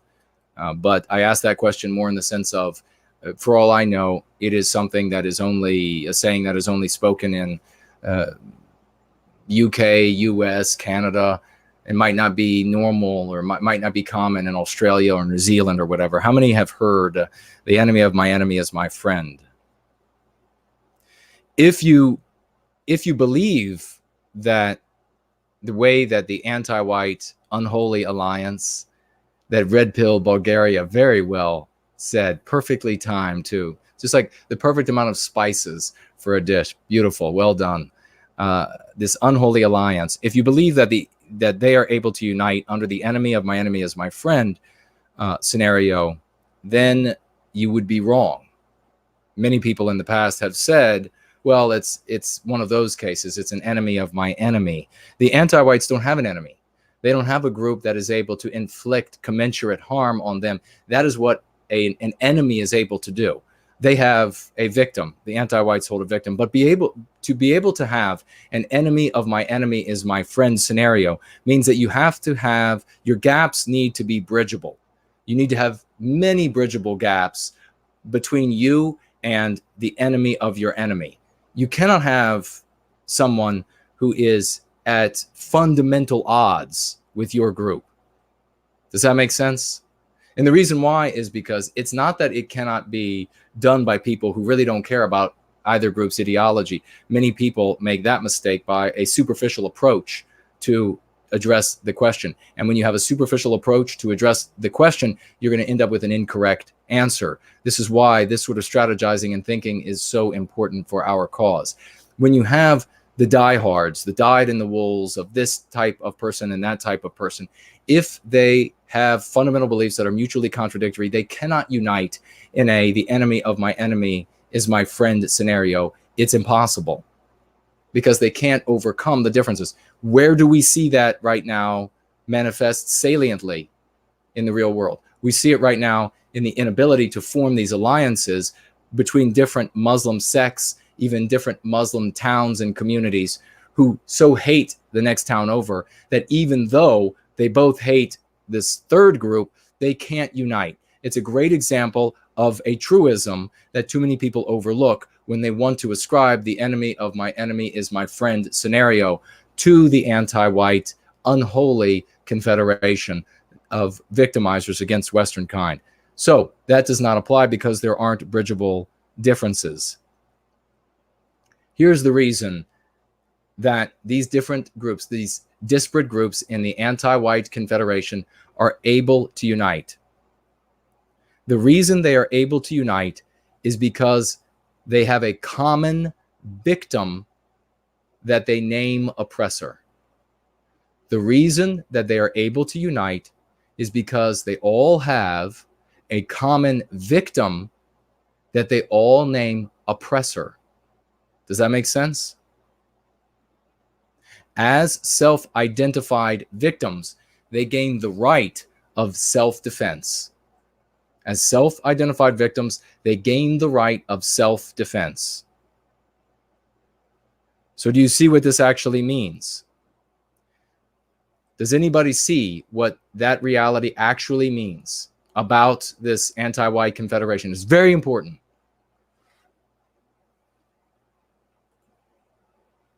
Sundance just super chatted $20. You're my hero, Jason. Keep up the great work with Mark and the others. I absolutely will. We will. Jared George, all of us. Tony will. There is no stopping. We are going to recapture our destiny. We will be, you, Sundance, and everyone else who is here, we will be the ones, Poseidon, all of them, will be the ones we remember. Underhill, who just said, very salient, we will be the ones who will be remembered as significant as Galileo, as all of our, we could run down the list of all of the greatest names. So thank you very much for that kind super chat. You all are my heroes. Everyone who serves white well-being is a hero. Roy Danton says, so once they don't see themselves as victims anymore, but as leaders of their own destiny, their alliance falls apart. I think Roy is a sagacious gentleman. Not only is he munificent, but he is sagacious. Minotaur of Rebellion, you have my permission to run the video. Thank you, good sir. Thank you. Please, everybody, round of applause for Minotaur of Rebellion giving permission to run his glorious video that he made of my oration as a premiere on my channel. We will hype it up. We will make it a big thing. Hopefully, Minotaur of Rebellion, you will be able to be there. I will be in contact with you. And so big round of applause for you and the work you have done. Thank you very much, good sir. All right. What this means.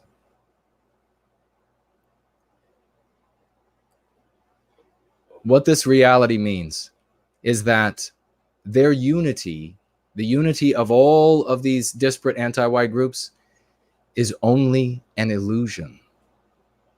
There is no unity among the anti-white groups. It only appears to be a unity. They only appear to be unified when they show up to protest X, Y, or Z, or they show up to prevent one of our groups from having a symposium. And you have Black Lives Matter, and you have feminist group, and you have Islam, and so anti-whites from all of these different groups showing up. Not all the members of all of these different groups, because all of the members are not anti-white. They choose to be anti-white if they want to be. But anti-whites from all of these different groups, they show up. They only appear united at that moment. And it is purely an illusion, ladies and gentlemen. That has earth-shaking ramifications. Earth-shaking ramifications. What does it mean for us? Roy Danton just presaged what it means. What does it mean for the anti-white elites? That the unity is only an illusion.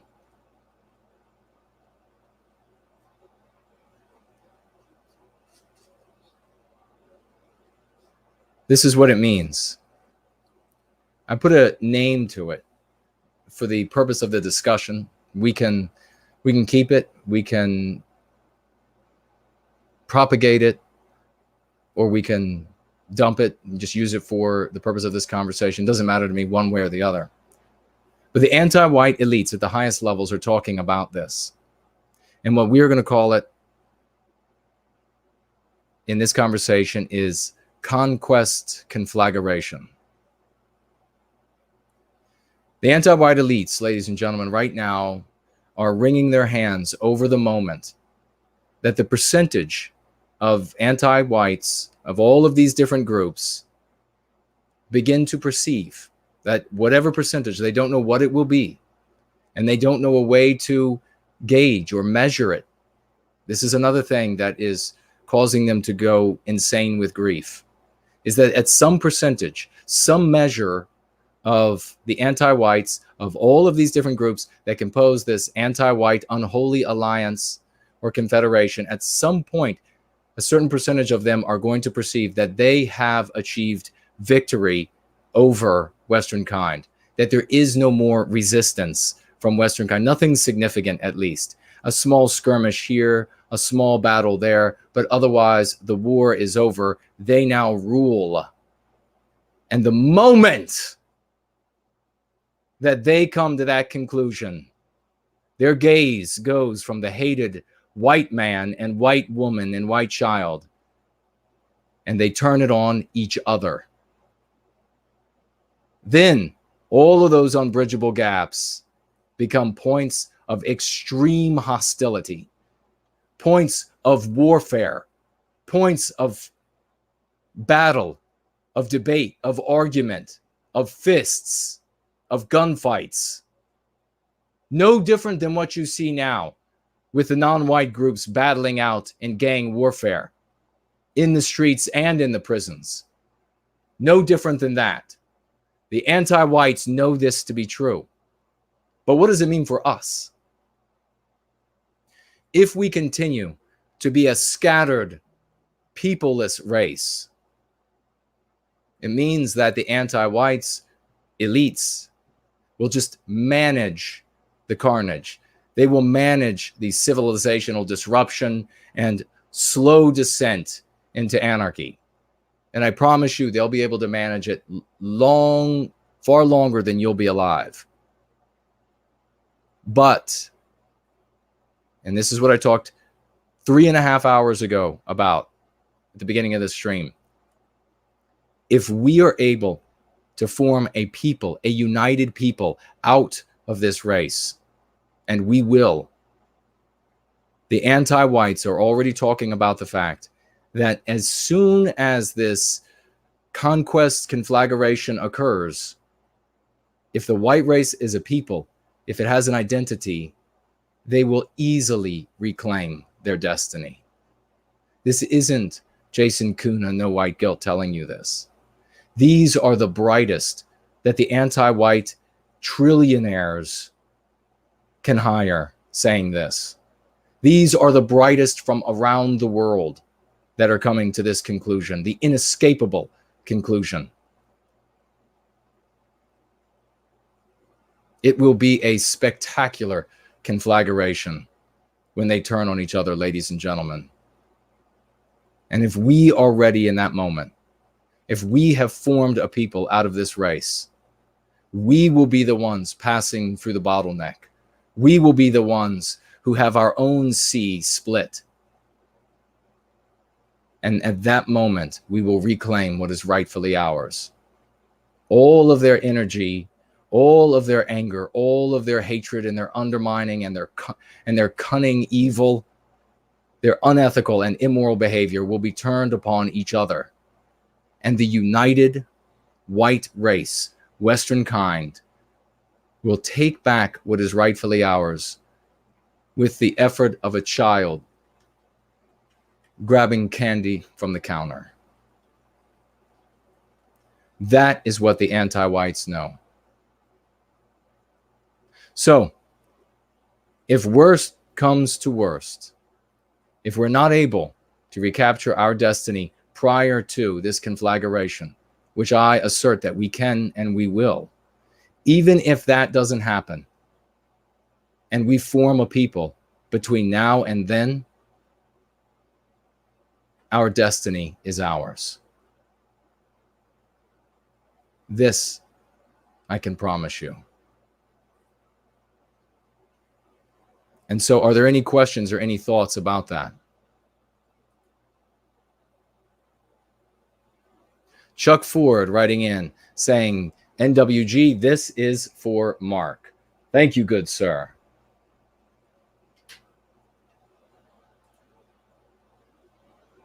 Ipyan, $14.88. Thank you so much for that kind investment in the cause of white well-being.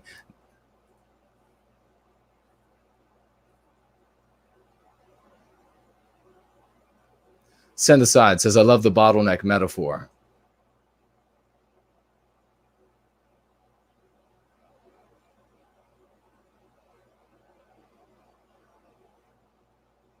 Precisely, Rachel. This is what the Rachel says, we will unite as the enemy, as our victimizer falls apart. That is exactly what's going to happen. We are coming again together as a people as they approach the culmination of all of their efforts against us. And as they reach that culmination, that is the most perilous moment for the anti-white elites, and they know it. They know it. They can't find a way to hold these disparate groups together to maintain their power once they have total victory. No, not objectively observed by some omniscient being, total victory. See, understand this, ladies and gentlemen. It's much more nuanced than any superficial or cursory look will yield.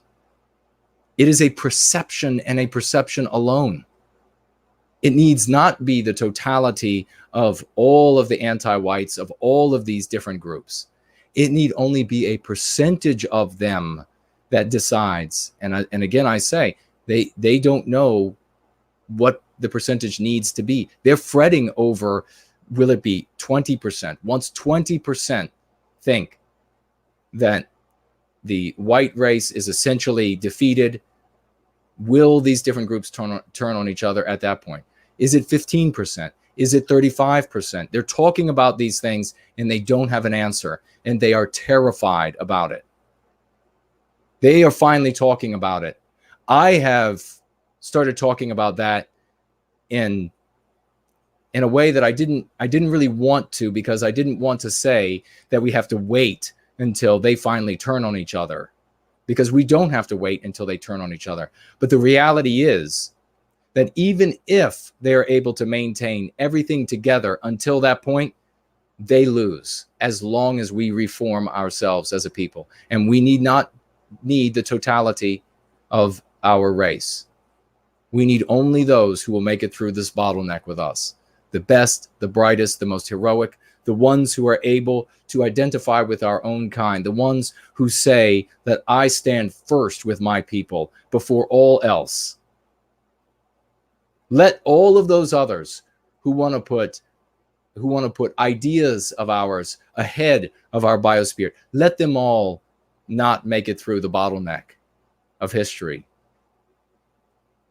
Let them all disappear into their personal oblivions. We are going to come out of this, a white race, a Western kind, much stronger, much brighter than the one that came in.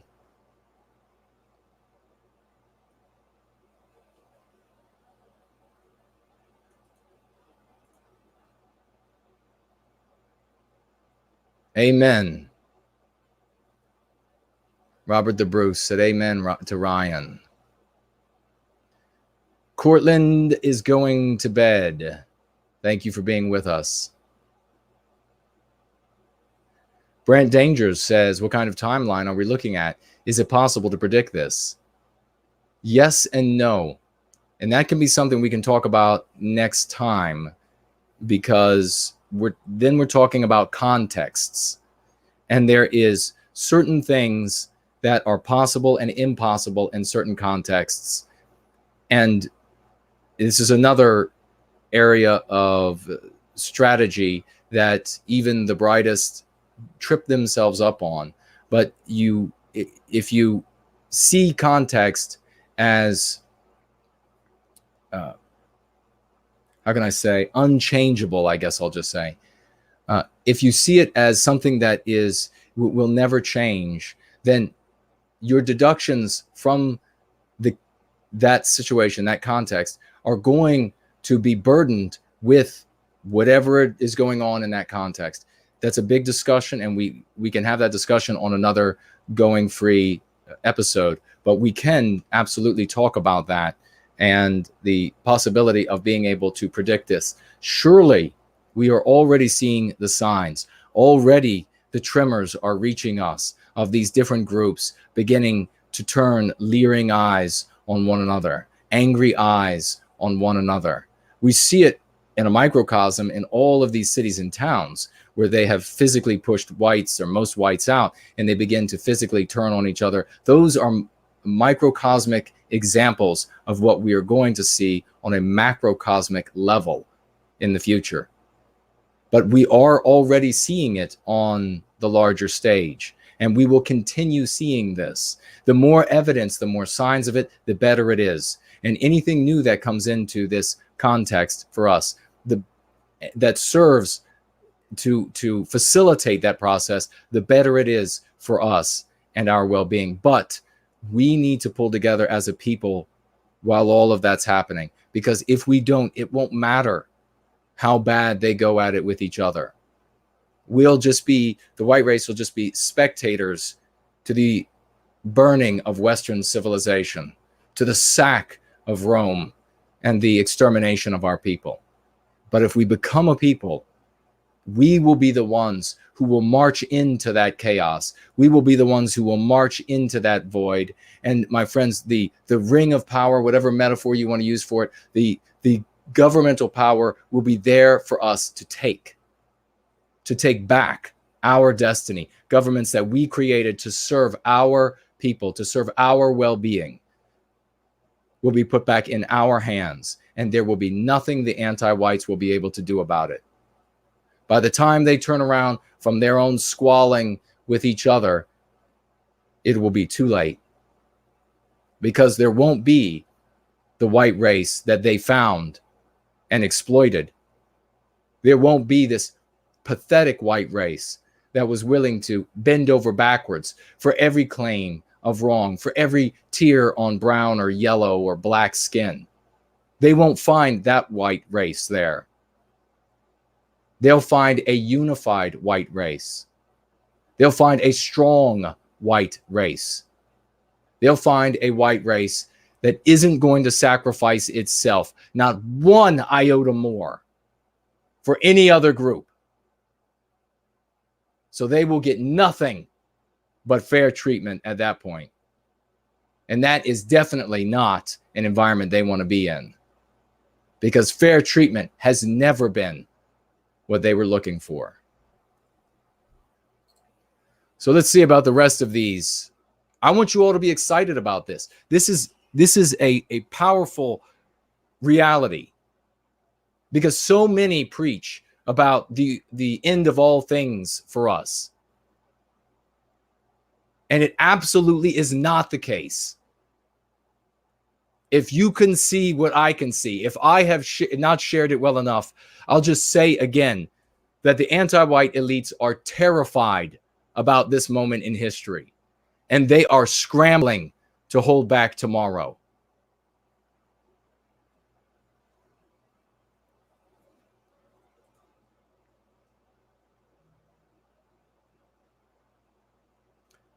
America Reborn says, "What's up, brother? It's Punisher. Great to see you here with us. Thank you for showing up." We're going to get the rest of these super chats, any other questions or comments you all have, and then we're going to sign out for tonight. Another great community building, family building, going free conversation tonight. I could not be more elated with the constructive steps we have taken.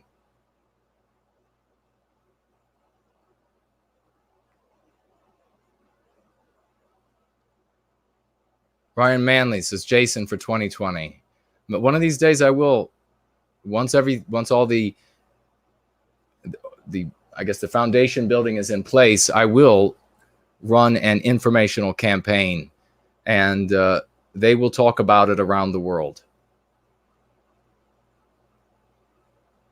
Watching and Listening says, their attacks on us just make our cause more just. Amen to that. You are absolutely correct.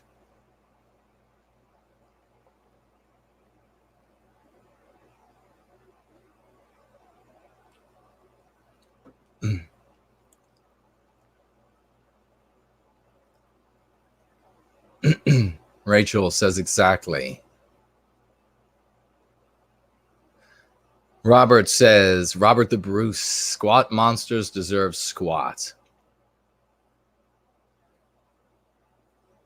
Roy Danton says, could we also use this in conversations with normies to emphasize that we don't have to win over non-whites, but only over anti-whites? Yes, you can. Absolutely. You absolutely can use this. And you can also say, look, ladies, I must not be really communicating this well. The anti-whites go out of their way to convince you that there is an outcome of our loss that is fated. It is written in the stars. The exact opposite is true. Our victory is fated. It is written in the stars. Know this. Work every day of your life for white well-being, knowing that our destiny has already been guaranteed to us.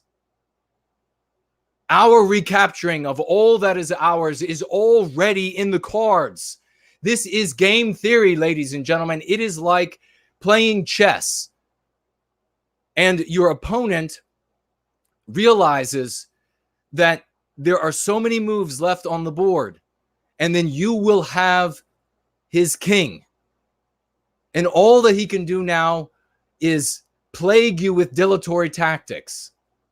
That is the point at which we are. That is where we are today. The pieces are ours for the taking. We need only form this people out of this race. And then we take their king, like you see on the painting behind, the print behind me. That's all we need do to play out the rest of this game. It is fated that we recapture our destiny. It is not a chance. It is not a hope. It is a guarantee. Fight each day with the certainty that your efforts are worthwhile. Look to each dawn with the knowledge that all that you do will accrue to our success, and that nothing, not all of their money, not all of their efforts, not all of their hate can hold back tomorrow. Live each day of your life with that knowledge in your breast, and you will walk with your head high. You will answer the calls to duty. You will hear the silver trumpets as they do in Prometheus Rising. You will overcome and circumvent the challenges that they place before us and you personally today. Your victory is guaranteed. Our victory is guaranteed, not theirs.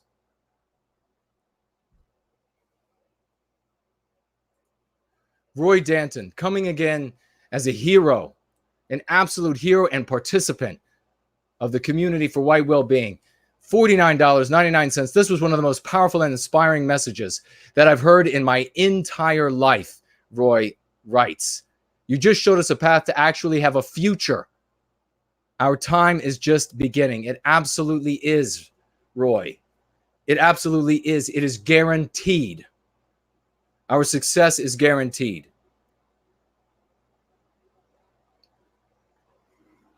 Ladies and gentlemen, teach your white brothers and sisters that we are a people.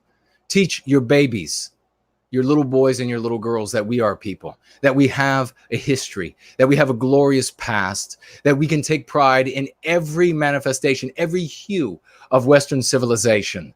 Whether your family lineage takes you to X, Y, or Z, you can celebrate all of the rest of Western civilization as well. Teach them that we have a people from the past, that we are a people today, and that we will be a people tomorrow. Do that and do no more. And the day will come when the infernal coalition of anti-white bastards collapses, and our destiny will be ours for the taking.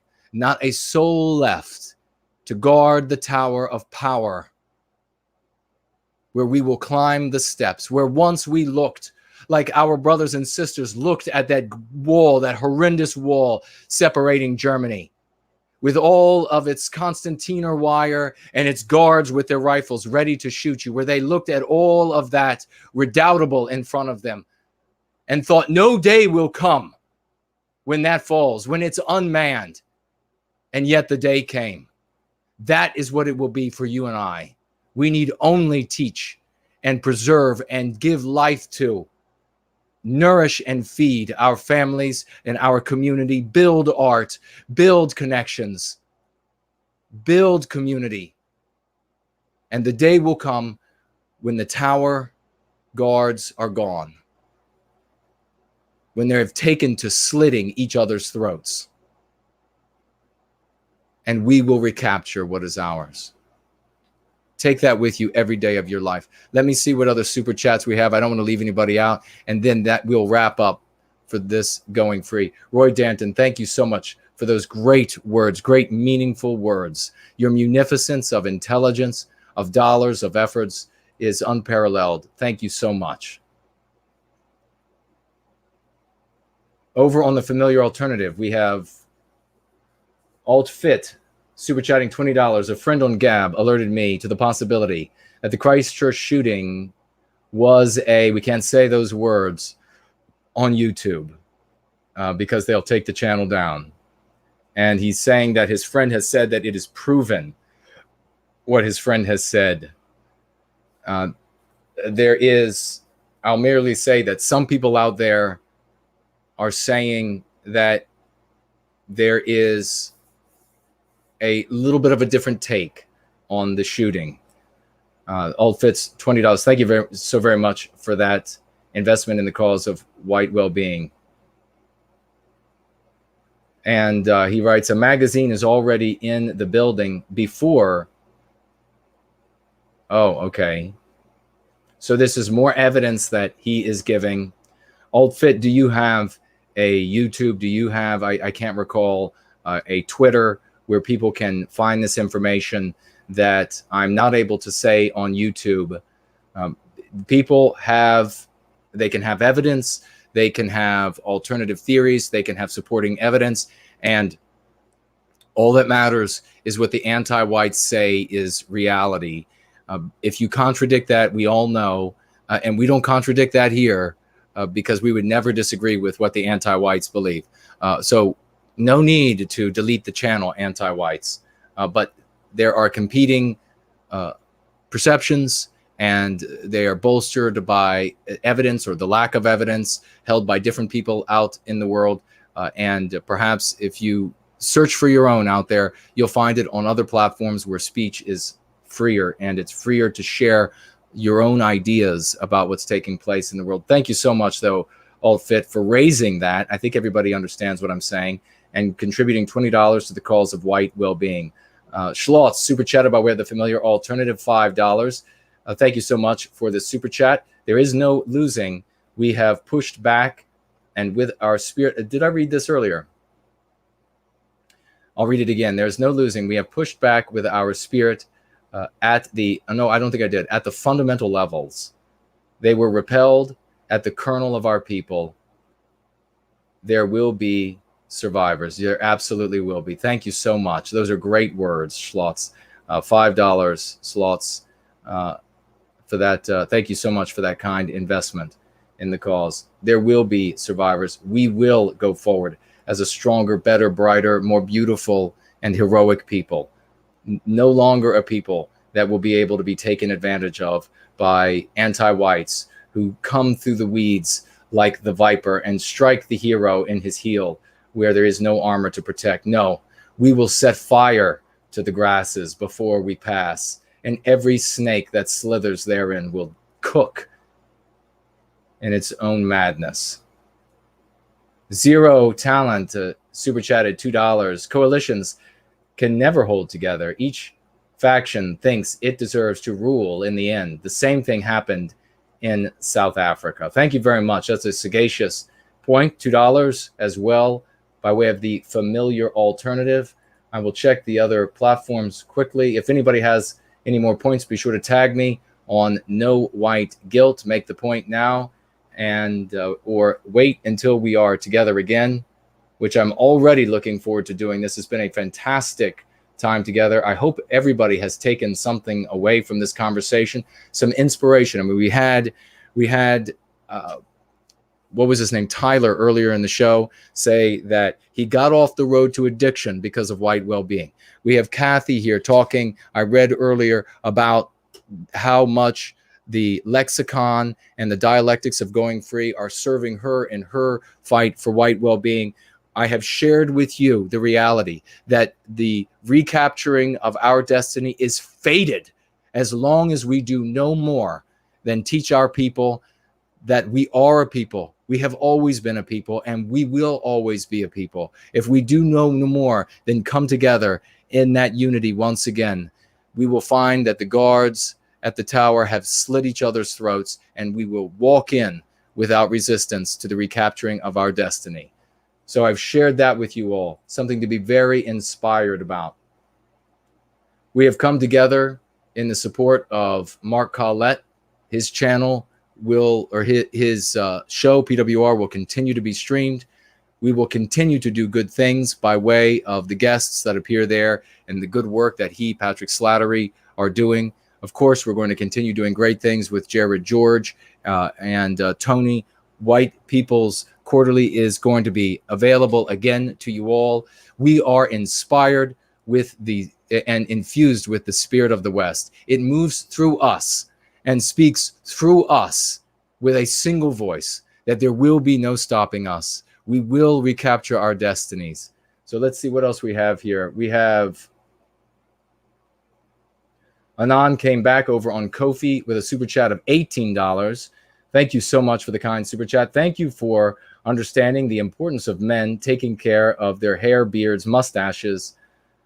It's important. When we see you, men, taking care of this, we want to take care of us too. Well, amen. Thank you very much for that, Anon. We do need to be presentable at all times.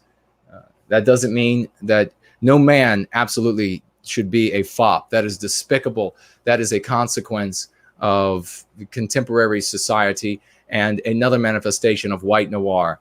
Men should be men. And we should be able to clean up like when we go to church or for any other weddings or what have you. But nonetheless, as I said earlier, get out and work on that car, mow that yard or garden, whatever you want to do on the worst days. Don't just wait for the easy days. Thank you very much for that, Anon. And we're going to have and we've talked about this before, we're going to do a stream on masculinity. And we're going to focus on young men. And we're going to be speaking more and more to young men because we know how many of them, of young white men, are out there and they need guidance. They've been reared by single mothers and therefore they don't know how to be men. They've been reared by men who are in uxoro despotism, who just have submitted to the rule of their wives. And so these young men don't know how to be men. I should say young males don't know how to be men. They have been reared on anti-whiteism, taught to hate themselves, to reject masculinity. We will bring that back. And we will bring it back in all of its forms. It doesn't just mean lifting weights in the gym or practicing a martial art. We had Golden One on the other day speaking directly to that reality, that it goes much deeper than those things. though those things can be important, they are not necessary. You can be in a wheelchair, completely unable to work out at the gym or learn a martial art and be a greater man than any male who spends 7 days a week in jail and in some game of martial arting with a referee that always breaks things up at just the right point. And we're going to do the same thing. We'll bring women on, and we're going to do the same thing for young ladies, teaching our young women what it means to be women again. This is what the anti-whites hate. Genevieve, super chatting $9 over on Ko-fi. NWG, we appreciate your wisdom. Well, thank you very much. And I do all that I can for our people, and I give gratitude to everyone from whom I have gleaned great wisdom. There are a great many people out there that have done wonderful things, have shared wonderful things, brilliant things. And when they do, we need to adopt them and use them for our success. The greatest of our heroes speaks through you, ladies and gentlemen. The greatest of our warriors moves through you. Let me make sure I haven't missed anybody here.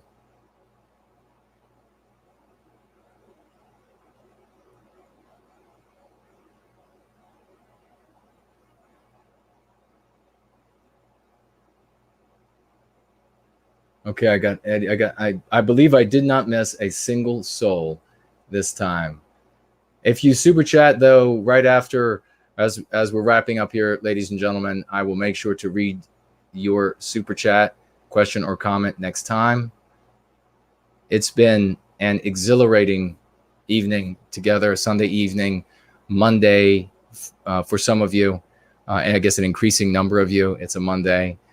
Getting later at Monday for some others. But it has been absolutely exhilarating. We've covered a lot of important ground. Spartan Warrior Queen says, thank you for a great stream. No White Guilt. We are 50 people in your European channel watching you. Well, thank you very much. That is fantastic. That's very exciting to hear that so many folks are over there still watching the stream right now. In Europe, who are able to see the stream by way of my friend's channel over at Gardening with NWG, because No White Guilt's channel, my channel, cannot reach those in Europe. So thank you all for being here. It is an honor to serve with every one of you. And I want to just go back for a moment very briefly to say goodbye to what we were talking about a moment ago. And that is that our greatest speak through you. Our greatest poets are in your tongue. Our greatest warriors are in your fists. Our greatest heroes that have exhibited the greatest courage live in your breasts. You need not but tap into that glory. You need not but go free and treat the mean pathogens that you are infected with. And when you weld that with this knowledge that our recapturing of our destiny, that which has been robbed from us, all of that happiness that has been robbed from us, all of those tears and that sadness that has been inflicted on us, if you wed that with the knowledge that the recapturing of that destiny, our destiny, is foreordained, you will shine like the beacon of the tomorrow that the anti-whites cannot resist. And with that, I salute every one of you. And I look forward to seeing you again very soon as we continue to go free. Let's go free, ladies and gentlemen.